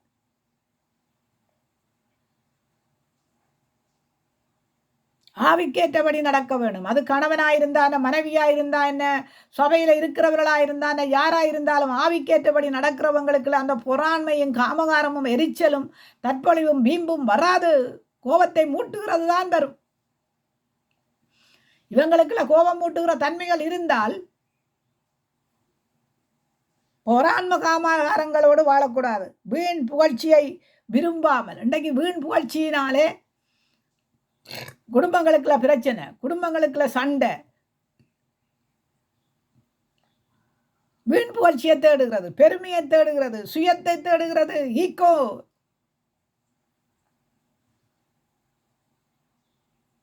ஒருவர் மேல் ஒருவர் பொறாண்மை கொள்ளாமலும் இருக்க கடவோம். யாராம்? ஆண்டவற்ற பிள்ளைகள் எப்படியா இருக்க வேணுமாம்? ஒருவருக்கு ஒருவர் பொறாண்மை கொள்ளக்கூடாது. பொறாண்மை என்ன செய்யுமாம்? எலும்புருக்கி. கர்த்தருக்கு பிரியமாய் நடக்க பார்க்க வேணும். ஆராதனைக்கு போகிறோம், ஆராதிக்கிறோம், துதிக்கிறோம், பாடுகிறோம், வேதம் வாசிக்கிறோம். கேட்டால் நாங்கள் பரிசுத்தமாக இருக்கிறோம். யார் நாங்கள்? பரிசுத்த ஜாதி. என்ன ஜாதி நீங்கள்? பரிசுத்த ஜாதி. பரிசுத்த ஜாதிகளுக்குள்ள என்ன இருக்கக்கூடாதாம்? பொறாண்மை இருக்கக்கூடாது பாருங்க. மற்றவனை கோபம் மூட்டுற தன்மைகள் இருக்கக்கூடாது பாருங்க. வீண் பேச்சுகள் இருக்கக்கூடாது பாருங்க.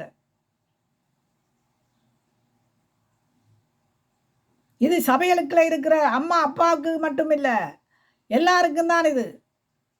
வாலிபர் கன்னியர் எல்லாருக்கும் தான் இது.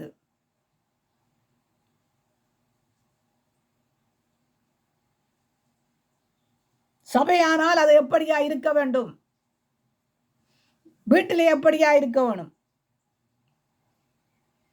நன்மை செய்கிறதில் சோர்ந்து போகாமல் இருப்போமாக. நாம் தளர்ந்து போனதால் ஏற்ற காலத்திலே அறுப்போம். தளர்ந்து போகாமல் இருந்தால் ஏற்ற காலத்திலே நாங்கள் அறுப்போம். நன்மை செய்ய வேண்டும். இன்றைக்கு தீமை செய்கிறதுக்கு துணிகரமாய் பிள்ளைகள் எழும்புவார்கள் பாருங்க.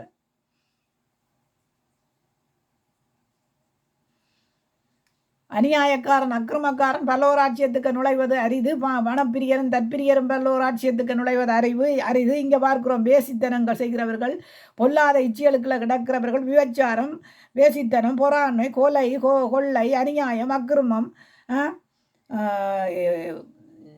இப்படியான காரியங்களை செய்கிறவர்கள் பல்லோராட்சியத்துக்கு நுழைய முடியுமா என்ன?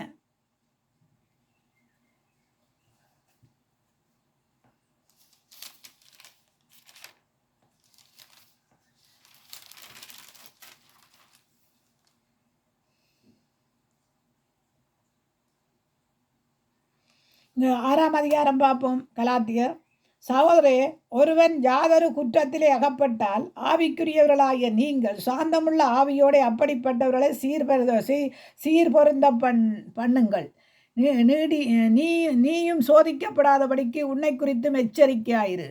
ஒருவர் பாரத்தை ஒருவர் சுமந்து இப்படியே கிறிஸ்துவனுடைய பிரமாணத்தை நிறைவேற்றுவீர்களாக. அப்போ என்ன செய்ய வேணுமா? சகோதரர்களே, ஒருவருக்கொருவர் குற்றம் இருந்தால், குற்றத்தில் அகப்பட்டால் ஆவிக்குரியவர்களாகிய நீங்கள், எப்படிப்பட்டவர்களாகிய நீங்கள்? ஆவிக்குரியவர்களாகிய நீங்கள் எப்படியாயாம் சாந்த உள்ளத்தோட ஆவியோட சாந்தமுள்ள ஆவியோட அப்படிப்பட்டவர்களுக்கு சீர்பொருந்தலாக புத்தி சொல்ல வேண்டும். சீர்பொருந்தத்தக்கதான புத்திமதிகளை சொல்லும். இன்றைக்கு புத்திமதிகள், நீங்கள் எப்படி ஆவிக்குள்ளே இருக்கிறீங்களோ, ஆவியானவரோட இருந்தா என்ன, அக்னியோட இருந்தா என்ன, நீங்கள் புத்திமதிகள் பிள்ளைகளுக்கு விசனம்.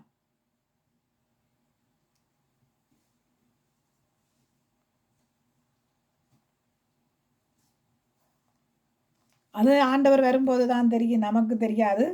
அவனுடைய கிரியைக்கு தக்கனதானே பலன் கொண்டு வருவார். யார் யார் என்ன செய்கிறாங்கன்னு அவருக்கு தான் தெரியும் இல்லையா? நான் என்ன செய்கிறேன்ட்டு அவருக்கு தான் தெரியும்.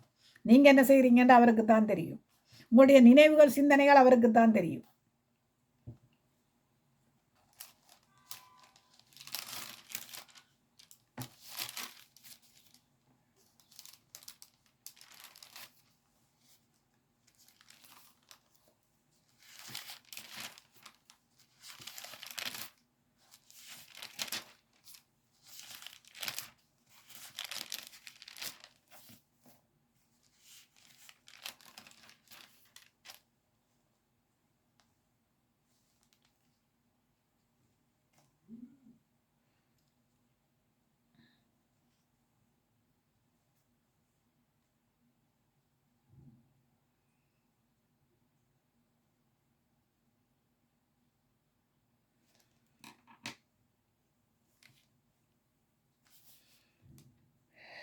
அப்போஸ்தலர் 8ஆம் அதிகாரத்தை பார்ப்போம்.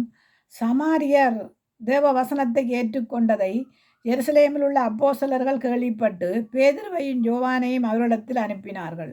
இவர்கள் வந்தபொழுது அவர்களில் ஒருவனும் பரிசுத்த ஆவியை பெறாமல் கர்த்தராகிய இயேசுவின் நாமத்தினாலே ஞானஸ்தானம் மாத்திரம் பெற்றிருந்தவர்களாக கண்டு அவர்கள் பரிசுத்த ஆவியை பெற்றுக்கொள்ளும்படி அவர்களுக்காக ஜெபம் பண்ணினார்கள். அப்போ பரிசுத்த ஆவியை பெற்றுக்கொள்ளாதவர்களுக்காக ஜெபம் பண்ணினார்கள். அவன் பரிசுத்த ஆவியானவர் தான் நம்மை நடத்துகிறவர். நம்மை செம்மையான வழியிலே நடத்துகிறவர் பரிசுத்த ஆவியானவர். அவர்கள் மேலே கைகளை வைத்தார்கள். அப்பொழுது அவர்கள் பரிசுத்த ஆவியை பெற்றார்கள். அப்போ பாருங்க, பரிசுத்த ஆவியானவர் அவர்களுக்குள்ள இருந்தபடியினால தான் அவர்கள் ஜெபம் பண்ணி மற்றவர்கள் மேலே கை வைத்த போது பரிசுத்த ஆவியானவர் இறங்கினார் என்று பார்க்கிறோம். அப்போ பரிசுத்த ஆவியானவர் இல்லாதவர்களுக்குள்ள பரிசுத்த ஆவியானவர் இறங்க வேணும் என்று சொன்னார். அன்றைக்கு பரிசுத்த ஆவியானவர் அவிச்சு போட்டாங்க பாருங்க. அனலும் இல்லாமல் குளிரும் இல்லாமல் வாழ்கிறாங்க. ஆண்டவர் விளக்கு தண்டை எடுத்தாரோ அல்ல இவங்களாகவே எடுத்து விட்டாங்களோ தெரியாது. ஏன்னா ஜெபம் வாழ்க்கையில் இல்லை, வீட்டில் ஜெபம் இல்லை, வீட்டில் வேத வாசிப்பு இல்லை, ஏனோ தானோன்னு நாங்கள் வாழ்கிறோம். அப்போ இப்படியான காரியங்கள் ஆவியானவர் எடுத்துக்கொள்ளப்பட்டாலும் இரண்டு கேட்டால் அவரை நீங்கள் தூங்க வச்சா அவர் போய் விடுவார் பாருங்க. அப்போ வச்ச கைகளை வைத்த உடனே அவர்கள் பரிசுத்த ஆவியினாலே நிரப்பப்பட்டார்கள். அப்போஸ்தலர் தங்கள் கைகளை அவர்கள் மேலே வைத்ததினாலே பரிசுத்த ஆவி தந்தருளப்படுகிறதை சீமோன் கண்டபோது, அப்போ பரிசுத்த ஆவியானவர் அவர்கள் மேலே இறங்குறதை சீமோன் கண்டபோது அவர்களிடத்தில் பணத்தை கொண்டு வந்து, நான் எவன் மேலே என் கைகளை வைக்கிறேனோ அவன் பரிசுத்த ஆவியை போற அதிகாரத்தை கொடுக்க வேண்டும் என்றான். பாருங்க, எப்படி பாருங்க, பணத்தை கொடுத்து பரிசுத்த ஆவியானவரை வாங்க நினைக்கிறான் சீமோன். இங்கே பேதுரு சொல்றான், அவனை நோக்கி, தேவனுடைய வரத்தை பணத்தினாலே சம்பாதித்து கொள்ளலாம் என்று நீ நினைத்தபடியால் உன் பணமும் உன்னோட கூட நாசமாய் போக கிடப்பது. இப்போ தேவ ஆவியானவரை துக்கப்படுத்துறான் பாருங்க. தேவ ஆவியானவர் நாங்கள் இலவசமாய் பெற்றதை இலவசமாய்த்தான் கொடுக்கிறோம். இலவசமாய் அல்லவா பெற்றோம், இலவசமாய் கொடுங்கள் என்று தானே சொல்லி இருக்கிறது. அப்போ தேவ ஆவியானவராலே நடத்தப்பட வேணும். அதுக்கு பிறகு சொல்றான்டா, உன் இருதயம் தேவனுக்கு முன்பாக செம்மையாயிராதபடியினால், உங்களுடைய இருதயங்கள் தேவனுக்கு முன்பாக செம்மையாயிராதபடியினால் இந்த விடயத்திலே உனக்கு பங்கும் இல்லை பாகமும் இல்லை. எது இல்லையாம்? பங்கும் இல்லை பாகமும் இல்லை. ஆகையால் நீ உன் துர்க்குணத்தை விட்டு மனம் திரும்பி தேவனை நோக்கி வேண்டிக்கொள். ஒருவேளை உன் இருதயத்தின் எண்ணம் உனக்கு மன்னிக்கப்படலாம். உன் இருதயத்தின் நினைவுகள் உனக்கு மன்னிக்கப்படலாம். நீ கசப்பான பிஞ்சிலும் பாவக்கட்டிலும் அகப்பட்டிருக்கிறதை கண்டிருக்கிறேன் என்றார். அதற்கு சீமோன், நீங்கள் சொன்ன காரியங்கள் ஒன்றும் எனக்கு நேரிடாதபடி எனக்காகவும் கர்த்தரை வேண்டிக் கொள்ளுங்கள் என்றார். அப்போ உனக்குள்ள இருக்கிறபடியினால தான் கர்த்தரை வேண்டிக் கொள்ளுங்கள் என்று சொல்றீங்க. அப்ப என்ன இருக்கக்கூடாதாம்? எங்களுக்குள்ள துர்க்குணங்கள் இருக்கக்கூடாது. திருக்குணத்திலே நாங்கள் வாழ்வோமாயிருந்தால் நாங்கள் தேவாவியானவராலே நடத்தப்படுகிறோம் என்று சொல்ல முடியாது. 8ஆம் அதிகாரம் 29ஆம் வசனத்தை பார்ப்போம். ஆவியானவர் நீ போய் அந்த ரதத்தோடு சேர்ந்து கொள்ளென்று பிலிப்புடனே சொன்னார். அப்பொழுது பிலிப்பு ஓடிப்போய் சேர்ந்து அவன் ஏசாயா தீர்க்கதரிசியின் ஆகமத்தை வாசிக்கிறதை கேட்டு, நீர் வாசிக்கிறவைகளின் கருத்து உமக்கு தெரியுமா என்றான். அதற்கு அவன், ஒருவன் எனக்கு தெரிவிக்காவிட்டால் அது எனக்கு எப்படி தெரியும் என்று சொல்லி பிலிப்பு ஏறி தன்னுடனே உட்காரும்படி அவனை வேண்டிக் கொண்டான். அவன் வாசித்த வேத வாக்கியம் என்னவென்றால், அவர் ஒரு ஆட்டை போல அடிக்கப்படுகிறதுக்கும் கொண்டு போகப்பட்டார். மயிர் தரிக்கிறதற்கு முன்பாக சத்தமிடுகிறது இருக்கிற ஆட்டை போல, சத்தமிடாதிருக்கிற ஆட்டுக்குட்டியை போல அவர் தமது வாயை திறவாதிருந்தார். அவர் நமக்கு தம்மை தாழ்த்தின போது அவருடைய நியாயம் எடுத்து போடப்பட்டது. அவருடைய ஜீவன் பூமியிலிருந்து எடுபட்டு போயிற்று. அவருடைய வம்சத்தை யாராலே சொல்லி முடியும் என்பதே. அப்போ இங்கே பாருங்க, என்னண்டு கேட்டான், மந்திரி ஆண்டவர் ஆவியானவர் அங்கே அனுப்புகிறார் பாருங்க. மந்திரியின் இடத்திலே பிலிப்பு அனுப்புகிறார். மந்திரி இடத்துல அவன் யார்? அந்த மந்திரி நியாயப்பிரமாணத்தை வாசிக்கிறவன். இன்றைக்கு நியாயப்பிரமாணத்தை வாசிக்கிறவங்களுக்கு நாங்கள் என்ன செய்கிறோம்? சாட்சியாக இருக்கிறோமா? அல்ல நியாயப்பிரமாணத்தின்படி அவங்களை நாங்கள் நியாயப்பிரமாணத்திலிருந்து கொண்டு வர்றதுக்கு நினைக்கிறோமா? எங்கள் சொந்த பந்தங்களை கொண்டு வர நினைக்கிறோமா? அல்ல எங்கள் சகோதரிகளை கொண்டு வர நினைக்கிறோமா? அல்ல புறத்தியாரை கொண்டு வர நினைக்கிறோமா? அந்நியர்களை கொண்டு வர நினைக்கிறோமா? அதுக்கான அர்த்தத்தை நாங்கள் சொல்லுகிறோமா? இல்லையே.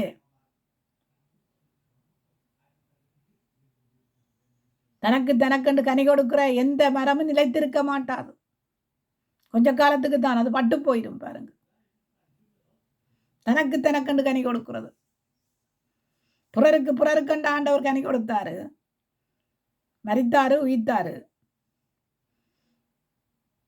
அப்போ நீங்கள் நல்ல மரமாக இருந்தால் உங்களுக்கு கனி கொடுக்காமல் மற்றவர்களுக்கு ஒரு உதாரணத்துக்கு நான் கேட்டால், ஆப்பிள் பழங்களையும் மாம்பழங்களையும் பிலாப்பழங்களையும் முந்திரி பழங்களையும் எல்லா பழங்களையும் கொண்டு வியாபாரி ஏன் கொண்டு சந்தையில் வச்சு விற்கிறான்? மற்றவன் புசிக்க வேண்டும்,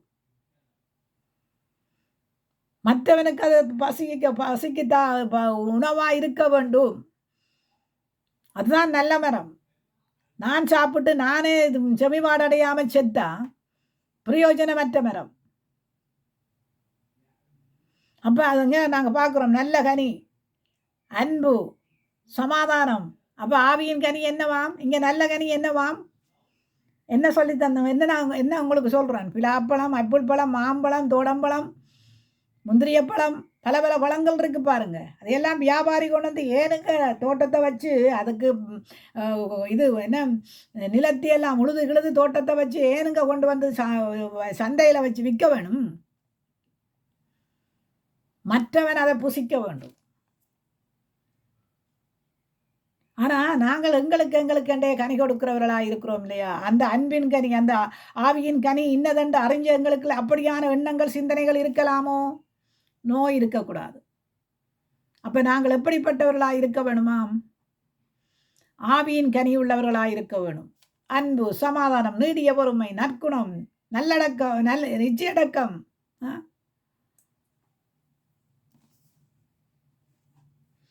ஒரு மனுஷன் புரிந்து கொள்ள வேண்டியவர்களாக இருக்க வேண்டும். புரியாத தன்மைதான் பிரச்சனை. புரிந்து கொள்ளாத தன்மைகள் இருக்கிறவங்க என்னை நீங்கள் புரிஞ்சு கொள்ளவில்லை. உங்களை புரிஞ்சு கொண்டாலும் இன்னொன்று அங்கே இருந்து புரிஞ்சு கொள்ளாத அளவுக்கு தானே செய்யுது. உங்களை புரிஞ்சு கொள்றதுக்கு நீங்களே நினைப்பார். நான் ஒரு புத்திசாலி என்றால் என்னுடைய புத்தியை நான் தான் பயன்படுத்துவேன். இன்னொருடைய புத்தியை எடுத்து பயன்படுத்த மாட்டேன். என்னுடைய புத்தியைத்தான் நான் பயன்படுத்துவேன். எது சரி எது பிழை என்று. அடுத்தவனுடைய புத்தியை காட்டு நடக்கிற நான் என்னுடைய புத்தியை நான் என்ன செய்கிறேன்? இழந்து போகிறேன். அப்போ நான் இங்கே ஆவியானவரால் நடத்தப்படுகிற நானாக இருந்தால் அடுத்தவனுடைய சத்தத்துக்கு செவி கொடுக்க மாட்டேன். ஆவியானவர் என்னோடு பேசுவார். எது சரி எது பிழை என்று. பிழை என்று நீங்கள் ஒத்துக்கொள்ள வேண்டும். மறைக்கிறதும் பிழையான காரியம் இல்லையாது. கர்த்தருடைய ஆவியானவரை சோதிக்கிறதற்கு நீங்கள் துணிந்து கொண்டது என்ன?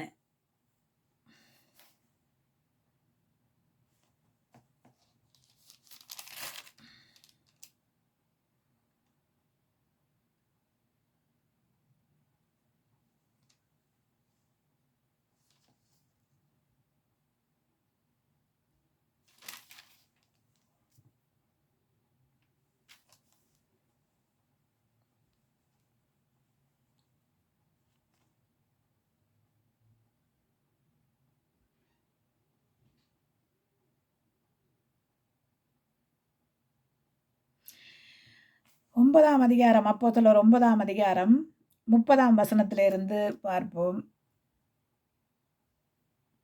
சகோதரர்கள் அதை அறிந்து அவர்களை சேசாரியாவுக்கு அழைத்து கொண்டு போய் தர்சுவுக்கு அனுப்பிவிட்டார்கள். அப்பொழுது ஜூதேயா, கலிலேயா, சமரியா நாடுகளெங்கும் சபைகள் சமாதானம் பெற்று பக்தி விருத்தி அடைந்து கர்த்தருக்கு பயப்படுகிற பயத்தோடும் பரிசுத்த ஆவியின் ஆறுதலோடும் நடந்து பெருகின. அப்போ எப்படியாய் பெருகினதாம் பாருங்க. அப்போஸ்தலர் 9ஆம் அதிகாரம் 31ஆம் வசனத்தை பாருங்க. அப்பொழுது ஜூதேயா, கலிலேயா, சமரியா நாடுகளெங்கும் சபைகள் சமாதானம் பெற்று, சபைகளுக்குத்தான் நான் சொல்றேன், சமாதானம் இல்லாத சபைகள் ஆண்டவரால் எடுத்துக்கொள்ள பிரிக்கப்படும். ஏனென்று கேட்டால் சமாதானமற்ற முறையில் இருக்கிறவர்களுக்குள்ள சமாதானத்தின் ஆவியானவர் அங்கே நிற்க மாட்டார். சமாதானம் இருந்தால் தான் அங்கே நிற்பார். சமாதானத்தை குலைக்கிறவங்க மத்தியில் இருக்க மாட்டார். அப்போ சகோதரர், அப்பொழுது ஜூதேயா, கலிலேயா, சமரியா நாடுகளெங்கும் சபைகள் சமாதானம் பெற்று, சமாதானம் பக்தி விருத்தி அடைந்து கர்த்தருக்கு பயப்படுகிற பயம், இது என்னவாம் இருக்க வேணும்? சபைகளில் பக்தி விருத்தி இருக்க வேணும். சமாதானம் முதலாவது. உங்களுக்கு சமாதானம் உண்டாவதா என்று தேவன் நடுவில் போய் 12 அப்போஸ்தலருக்கும் சொல்ல இல்லையா? அதில் வேண்டும் ஒரு மற்றது தேவன் போகும்போது சொல்ல இல்லையா? நான் போகிறேன், உங்களுக்கு சமாதானம் உண்டாவதாக, நான் உங்களுக்கு சமாதானத்தை விட்டு செல்லுகிறேன், உலகம் கொடுக்கிற பிரகாரமாய் அல்ல, தேவ பிரகாரமாய் கொடுத்த சமாதானம் உங்கள் அனைவரோடும் இருப்பதாக என்று சொன்ன தேவன் இல்லையா? அப்போ இன்றைக்கு உங்களுக்குள்ள உலகத்தின் சமாதானம் இருக்கிறதா அல்ல தேவனுடைய சமாதானம் இருக்கிறதா? எது இருக்கிறதென்று நீங்கள் கற்றுக்கொள்ள வேண்டியவர்களாக இருக்கிறீங்க. உலகத்தின் சமாதானத்தை நீங்கள் வைத்துக்கொண்டு நான் தேவனுடைய சமாதானத்தை ஏற்றுக்கொண்டேன்னு சொன்னால் பொய்யினாவி. பக்தி விருத்தி இருக்கா உங்களுக்குள்ள? பக்தி விருத்தி என்றால் என்ன? தேவனும் நானும் தேவனோடு இசைந்திருக்கிறீர்களா? அல்ல மனுஷரோடு இசைந்திருந்து கொண்டு மனுஷருடைய கட்டுக்கதைகளுக்கும் பொல்லாத சிந்தனைகளுக்கும் பொல்லாத சிந்தனைகளுக்கும் நீங்கள் இடம் கொடுக்கிறீங்களா? கர்த்தருக்கு பயப்படுகிற பயம். அப்ப கர்த்தருக்கு நீங்க பயப்பட்டால் என்ன செய்வீங்களாம்? துணிகரமான பொய் சொல்ல மாட்டீங்க, துணிகரமாக நிற்க மாட்டீங்க. ஓ ஹல்லேலூயா! சொல்ல நினைச்சால் இந்த இடத்துல ஏராளத்தை சொல்லலாம்.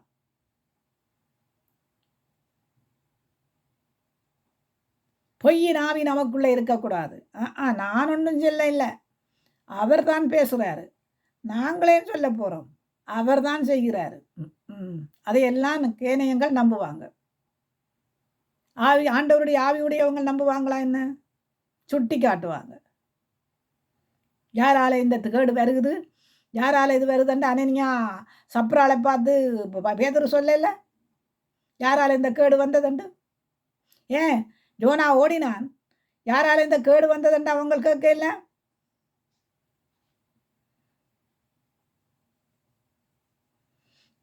சபைகள் பக்தி விருத்தி அடைந்து சத்தருக்கு பயப்படுகிற பயத்தோடும் பரிசுத்த ஆவியின் ஆறுதலோடும் நடந்து பெருகின. அப்போ பரிசுத்த ஆவியானவர் அங்கு இருந்தால் என்ன இருக்குமாம்? ஆறுதல் இருக்கும், சமாதானம் இருக்கும், அன்பு இருக்கும். எங்களுக்குள்ள என்ன இருக்கிறதாம்? ஒருத்தர் பட்சித்து கடிக்கிறது இருக்கிறது பாருங்க.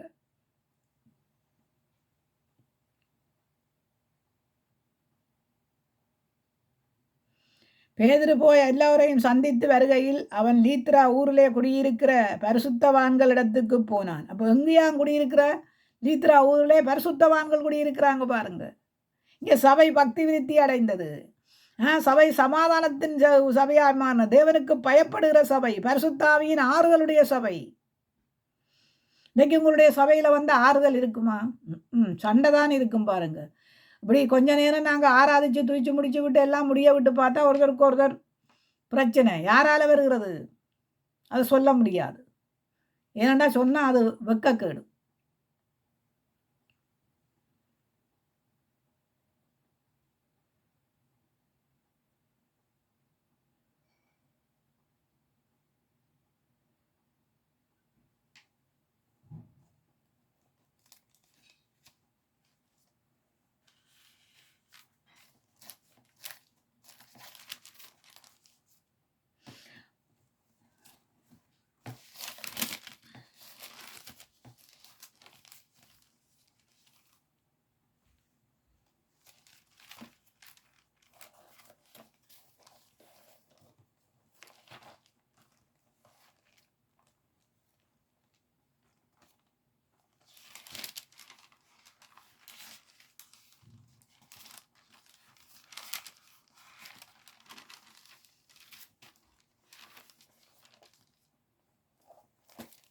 ஆதியாமத்தை நாங்கள் பார்ப்போம்.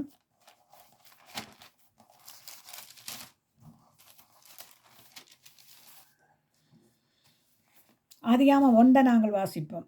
ஆதியிலே தேவன் வானத்தையும் பூமியையும் திருஷ்டியரித்தார். பூமியானது ஒழுங்கீனமாயும் வறுமையாயும் இருந்தது. ஆழத்தின் மேலே இருள் இருந்தது. தேவ ஆவியானவர் ஜலத்தின் மேலே அசைவாடி கொண்டிருந்தார். அப்போ தேவ ஆவியானவர் எப்படியா இருந்தாராம்? ஜலத்தின் மேலே அசைவாடி கொண்டிருந்தாராம். அப்போ ஜலத்தின் மேலே அசைவாடுகிறவர் இன்றைக்கு எங்கே இருந்து அசைவாடுகிறாராம்? எங்களுடைய உள்ளத்திலே இருந்து அசைவாட வேண்டும். உங்களுடைய உள்ளத்திலே ஆவியானவர் அசைவாடினால் நீங்களே உங்களுக்குள்ள நீங்கள் அறிந்து கொள்வீங்கள், தேவ ஆவியானவர் நமக்குள்ள இருக்கிறாரா இல்லையா?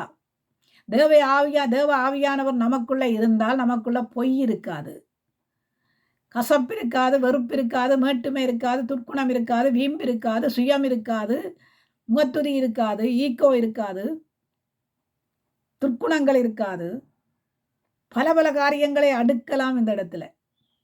இது இருந்தால் தேவ ஆவியானவர் நமக்குள்ளே இல்லை என்பதுதான். ஏனென்று கேட்டால் உலகத்தில் உலகத்தில் உள்ளவைகளையும் நாங்கள் இச்சிக்க மாட்டோம். உலகத்தில் உள்ளவைகள் எல்லாம் உலகத்தோடு அழிஞ்சு போகும். உலகத்தில் உள்ளவைகள் எல்லாம் உலகத்தானாலே உண்டாக்கப்பட்டவைகள். தேவனாலே உண்டாக்கப்பட்டதுக்கு நான் வாரன். தேவனாலே என்னென்ன உண்டாக்கப்பட்டதுண்டு நானே உங்களுக்கு வாரன். தேவனாலே எது உண்டாக்கப்பட்டது, எது உருவாக்கப்பட்டது, எல்லாம் தேவனாலே உண்டாக்கப்பட்டது எல்லாம் நான் உங்களுக்கு சொல்ல வாரன். ஏனென்றால் தேவன் உருவாக்கினதிலே நீங்கள் தேவனோடு சேர்ந்து ஆளுகை செய்ய வேண்டும் என்றுதான் தேவனுடைய விருப்பம். தேவன் உருவாக்காத ஒன்றிலே நீங்கள் ஆளுகை செய்வீங்களா இருந்தால் அது தேவனுடைய ஆளுகை அல்ல. நீங்க மனுஷருக்குரியதையே சிந்திப்பீங்களானால் தேவனுக்குரியதை எப்படி சிந்திக்க போறீங்க? மனுஷனுக்கு உரியதையே சிந்தித்து கொண்டிருக்கிறீங்க பாருங்க. இப்போ ஒரு மனுஷன் நினைப்பாங்க, அவ சொல்லித்தான் பேசுறாவோ, இவ சொல்லித்தான் கதைக்கிறாவோ. ஏன் ஐயா இந்த திட்டங்களும் திட்டம் ஏன் மற்றவனுக்கு என்ன அறிவில்லை, ஆற்றல் இல்லாதவங்களா இருக்கிறாங்களா என்ன? அல்ல அவங்க என்ன இப்போ ஒரு காரியத்தை புரிஞ்சு கொள்ள முடியாமல் இருக்கிறாங்களா என்ன? ம். ஆனா அதுக்கெல்லாம் நீங்க கணக்கு குடுக்க வேணும் பாருங்க. தேவ பிள்ளைகளா இருந்து கொண்டு அவியல் சொல்லிச்சினமா, இவிய சொல்லிச்சினமா, இவிய சொல்லிச்சினமா, அவிய சொல்லிச்சினமான்னு. நோ. நீங்க சொல்லியிருந்தா ஒரு மனுஷனுக்குள்ள இருக்கிற ஆவியானவர் புரிஞ்சு கொள்வார். இன்னார் தான் சொன்னதுண்டு. இன்னார் தான் நடத்துறாங்கண்டு. அத நான் சொல்லிட்டு போவேன். எனக்கு தெரியும். ஒருத்தன் வேதத்தின்படி நடக்கிறானா, அல்ல வேதத்தை விட்டு வெளியிலே மனுஷருடைய காரியங்களின்படி நடக்கிறானாண்டு. ஏனென்றால் இரவும் பகலும் வேதத்தை தியானம் பண்ணுகிறவன் பாக்கியவான். அவன் நீர்க்காலினோடுமாய் நடைபெற்று தன் காலத்தில் என்ன எப்படியா இருப்பான், இலை உதிராய் கனியை போல் இருப்பான். அவன் செய்வதெல்லாம் என்னவாம், வாய்க்கும். அவன் செய்கிற காரியங்கள் என்னவாம், பரலோகத்துக்குரிய காரியங்கள். அது வாய்க்கும். பரிசுத்தாவியானவரை கேட்டா பரிசுத்தாவியானவர் நிறைவாய் பொழிந்தருளுவார். உலகத்துக்குரியவைகளை சிந்தித்து கொண்டு, உலகத்துக்குரியவைகளை பேசிக்கொண்டு, உலகத்துக்குரிய காரியங்களுக்களாலே நாங்கள் நடத்தப்படுவதற்காக சபைகளை பிரித்து, குடும்பங்களை பிரித்து, பிள்ளைகளை பிரித்து இப்படி வாழுவதனாலே இது உலகத்துக்குரியவைகளாய் மாறிவிடுகிறது. இன்றைக்கு ஒரு ஆத்துமாவை கொண்டு வர வேண்டுமென்றா என்ன செய்ய வேண்டும்? ஆவியினாலே நடத்தப்பட்ட அந்த ஆத்துமாவுக்கு நாங்கள் என்ன கொடுக்க வேண்டுமாம்? இந்த வேதம் என்னும் அடிப்படையின் ஆகாரத்தை கொடுத்து நடத்த வேண்டும். ஏன் இதெல்லாம் உங்களுக்கு கொடுக்குறேன்னா, நியாய தீர்ப்பில் நீங்க நிற்காதபடிக்கு தயவு செய்து உங்களுடைய அநியாய அக்கிரம சிந்தைகளை எல்லாம் விட்டு மனம் திரும்ப வேண்டும். தேவாவியானவர் சபைக்கு சொல்லுகிறதை காதுள்ளவன் கேட்க கடவான் என்று இருக்கிற பிரகாரமாய் நான் இன்றைக்கு தேவாவியானவரை பற்றி உங்களுக்கு சொல்லியிருக்கிறேன். மீண்டும் தேவாவியானவரோடு வருகிறேனா, தேவாவியானவர் எதை கொண்டு வந்து தரப்போகிறாரோ அதன்படிதான் நான் உங்களுக்கு சத்தியத்தை அறிவிக்க முடியும். ஆனால் நீங்கள் தேவனுடைய பிள்ளைகளாய் மாற வேண்டும், தேவனுடைய குடும்பங்களாய் இருக்க வேண்டும்.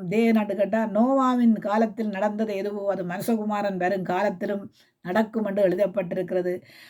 நோவாவின் காலத்தில் என்ன நடந்ததாம்? பெண் கொண்டு பெண் கொடுத்து புசித்து குடித்து உணர்வடையாமல் இருந்தார்களாம். ஆனால் என்ன நடந்தது? உணர்வடையாமல் இருந்தபோது என்ன செய்தார்கள்? அழிந்தார்கள் என்று பார்க்கிறோம். வெள்ளப்பெருக்கு வந்து அழித்தது என்று பார்க்கிறோம். இன்றைக்கும் உங்களுக்கு அந்த உணர்வு இல்லை என்று சொன்னால் ஒன்றும் செய்ய முடியாது. நாங்கள் ஜெபிக்கத்தான் முடியும். அதே சமயத்தில் வந்து நோவா பேழைக்குள்ள நுழையும் போது அவனுடைய பேழைக்குள்ள நுழைந்தவர்கள் 8 பேர். 8 பேரையும் ஆண்டவர் காப்பாற்றினார் என்று பார்க்கிறோம். அந்த மிருக ஜீவன்களோடு சேர்த்து 8 பேரை காப்பாற்றின ஆண்டவர் இல்லையா? இனிவரும் காலத்திலும் எத்தனை பேரை காப்பாற்ற போகிறாரோ அது அவருடைய கரத்தில் இருக்கிறது. அப்போ நாங்கள் என்ன செய்யணுமா? பக்தி விருத்தியோடு தேவனுக்கு பயந்து தேவ ஆவியானவரோடு நடத்தப்படுகிறவர்களாக இருக்க வேண்டும். சும்மா நாங்கள் சபைக்கு போகிறோமா, ஆடுறோமா, பாடுறோமா, ஓடுறோமான்னு இருக்கக்கூடாது. சபையிலே பக்தி விருத்தி இருந்தால் தான் அநேகர் வந்து சேருவாங்க. உங்கள்கிட்ட பக்தி விருத்தி இல்லைன்னா ஏன் வர வேணும்? எதுக்கு வர வேணும்? பிரச்சனை கொடுக்கறதுக்கு வர வேணுமா? பிரச்சனையை தீர்க்கிறதுக்கு வர வேணுமா? சபை என்றால் என்ன?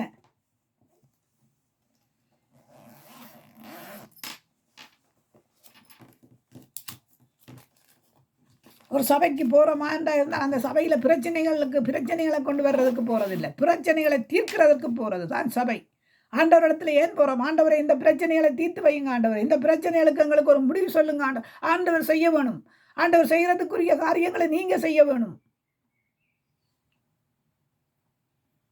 நீங்களே இருமாய்ப்பா இருந்தால் ஆண்டவர் எங்க செய்ய போறாரு? நீங்க விட்டு கொடுக்காம இருந்தால் ஆண்டவர் எங்க செய்ய போறாரு?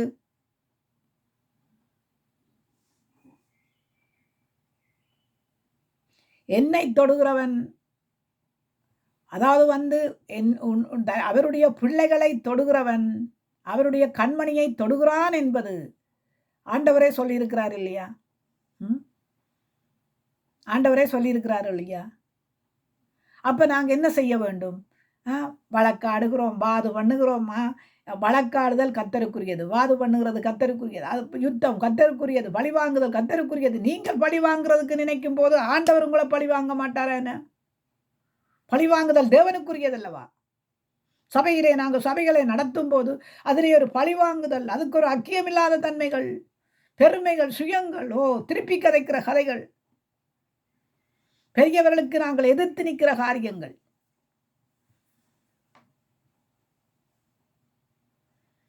இப்படியான காரியங்களை வச்சுக்கொண்டு நாங்கள் சத்தியத்தை அறிவிக்க முடியுமா என்ன? சத்தியத்தை அறிவிக்க இயலாதே. சத்தியவராகி ஆவியானவர் எங்களுக்குள்ள இருந்தால் தான் சத்தியம் அறிவிக்க முடியும். அப்பதான் அந்த இடத்துல விடுதலை வரும்.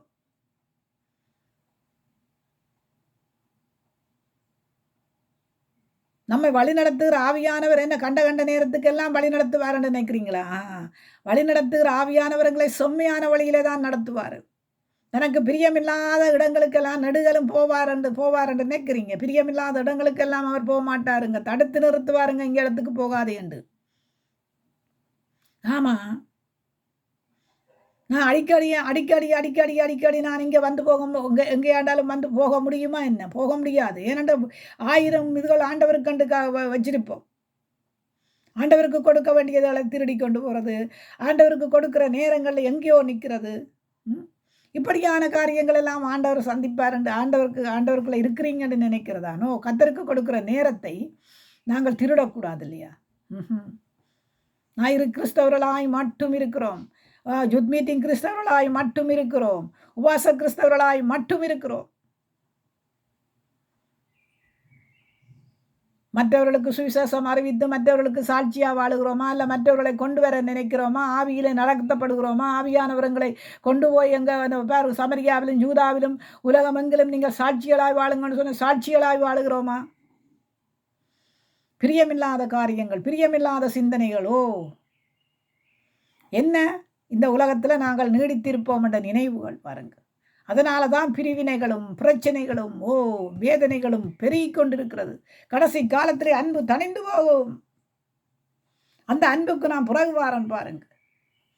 அன்பின் ஆவியானவரை பற்றித்தான் நான் இப்ப சொல்றேன். அன்பின் ஆவியானவர் அன்பை தனிய விட மாட்டார். ஆவியானவர் நமக்குள்ள இருந்த அன்பை இன்னும் ஊன்றி கட்டுவார். அன்பை தனிய விட மாட்டார். காலையிலிருந்து நான் ஜெபம் பண்ணி கொண்டிருந்தேன். ஜெபம் பண்ணி கொண்டிருக்கும் போது என்னை அறிய முடியாமலே என்னால் கண்ணீர் ஓடுது. கண்ணீர் ஓடிக்கொண்டே இருக்குது. ஏன்? எனக்குள்ளேயே ஒரு சிந்தனை வந்துச்சுது. ஆண்டவருடைய வசனம் வந்துச்சுது. என்னென்னு கேட்டால், நான் மனுஷனை படைத்ததற்காக வியாகுலப்படுகிறேன். மனுஷனை படைத்ததுக்கு நான் வியாகுலப்படுகிறேன். அவனை நினைப்பதற்கு அவன் எம்மாத்திரம்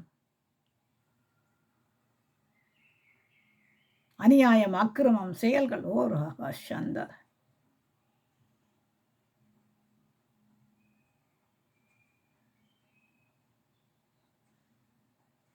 நாம ஆவியானவருக்குள்ள இருந்தா எங்களை அவர் அனல் மூட்டி விடுவார் பாருங்க. இந்த உலகத்தில் உள்ளவைகள்ல நாங்கள் ஆசைப்பட மாட்டோம். உலகத்தில் உள்ளவைகள் அதாவது எங்களுக்கு பொருளும் வேணாம், பணமும் வேணாம், பகட்டும் வேணாம், சீவியமும் வேணாம். எதை நாங்கள் பெற்றுக்கொள்ள விரும்புகிறோம்? சமாதானத்தை. எதை பெற்றுக்கொள்ள விரும்புகிறோம்? அன்பை. எதை பெற்றுக்கொள்ள விரும்புகிறோம்? உணர்ந்து புரிஞ்சு கொள்ள வேண்டியவர்களாக இருக்கிறோம். அவைகளுக்கு இதுதான் வேணும், அதுதான் வேணும், இதுதான் வேணும் என்று சொல்லி ஒருத்தருக்கு அப்படி இல்லை. ஒரு உணர்வுள்ள இருதயங்கள் இருக்க வேணும். ஒரு அக்கியங்கள் உள்ள அக்கியமாக இருக்க வேணும் என்ற ஒரு உணர்வுள்ள இருதயங்கள் இருக்க வேணும். என் குடும்பம் என்னுடையது, என்னுடைய சபை என்னுடையது. பாகப்பிரிவினை. இது ஆவியானவர் கொடுக்குற பிரிவினைகளா? இது ஆவியானவர் நடத்துகிறாரா? இது கர்த்தருக்கு பிரியமாய் நடக்கிறது தான் புத்தியுள்ள ஆராதனை. கர்த்தருக்கு பிரியமாய் நடக்கிறவன் தான் அந்த புத்தியுள்ள ஆராதனைகளை செய்ய முடியும்.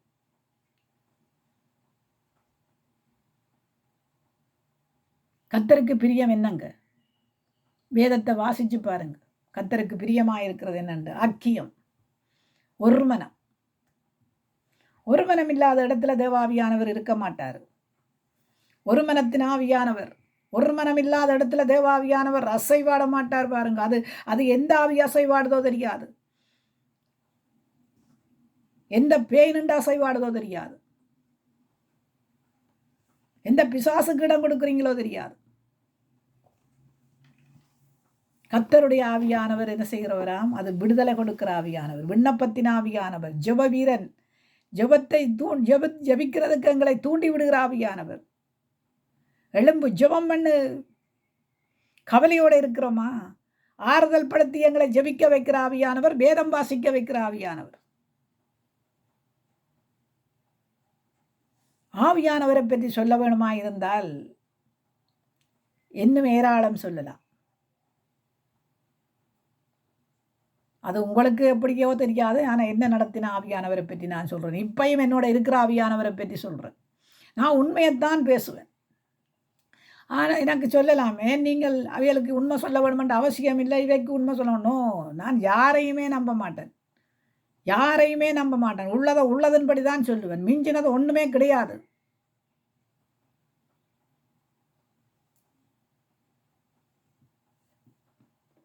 அது யாராக இருந்தாலும் ஒரு சமாதானம் இருந்தால் தான் அதுக்குள்ள பிரிவினைகள் பிரச்சனைகள் வராது. சமாதானம் இல்லாத இடத்த பிரிவினைகள் பிரச்சனைகள் வரத்தான் செய்யும். ஏன்? யாரால் அது வருகிறது? யாரால் இடரல் வருகிறதோ அவர்களுக்குத்தானே ஐயோன்னு சொல்லி இருக்குது. இடரல் வருவது அவசியம்தான். அது யாரால் வருகிறதோ அவர்களுக்குத்தான் ஐயோ. இடரல் கற்களையும் தடைக்கற்களையும் வைக்கிறது யாரோ அவர்களுக்குத்தான் ஐயோ. ஆவியானவர் நம்மோடு இருக்கிறார் இல்லையா? நம்மை பலத்தால் இடைக்கட்டுகிறவர் இல்லையா? நாங்கள் பாவ மன்னிப்பு நிச்சயத்தை பெற்றிருக்கிறோம் இல்லையா? புறகணத்துக்கு எங்களுக்குள்ளே ஒரு இடரலும் ஒரு இடரல் கற்களும் ஆண்டவருக்கு இடரல் கற்களை வைத்தார்கள். ஆனால் அவர் அவரை தகற்றார் என்று பார்க்கிறோம். இன்றைக்கு இடரல் கற்கள் வைக்கிறீங்க. நீங்கள் எதற்கு இடரல் கற்கள் வைக்கிறீங்க?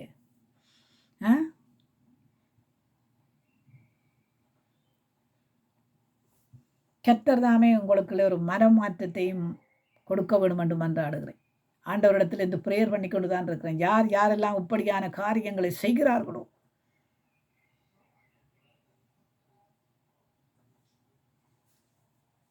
அநியாயங்களும் அக்கிரமங்களும் செய்கிறதைத்தான் ஆண்டவர் விரும்புகிறார் என்று நினைக்கிறீங்களா? நீங்கள் செய்கிற அநியாயங்கள் அக்கிரமத்தை விரும்புகிறார் என்று? No no no no no.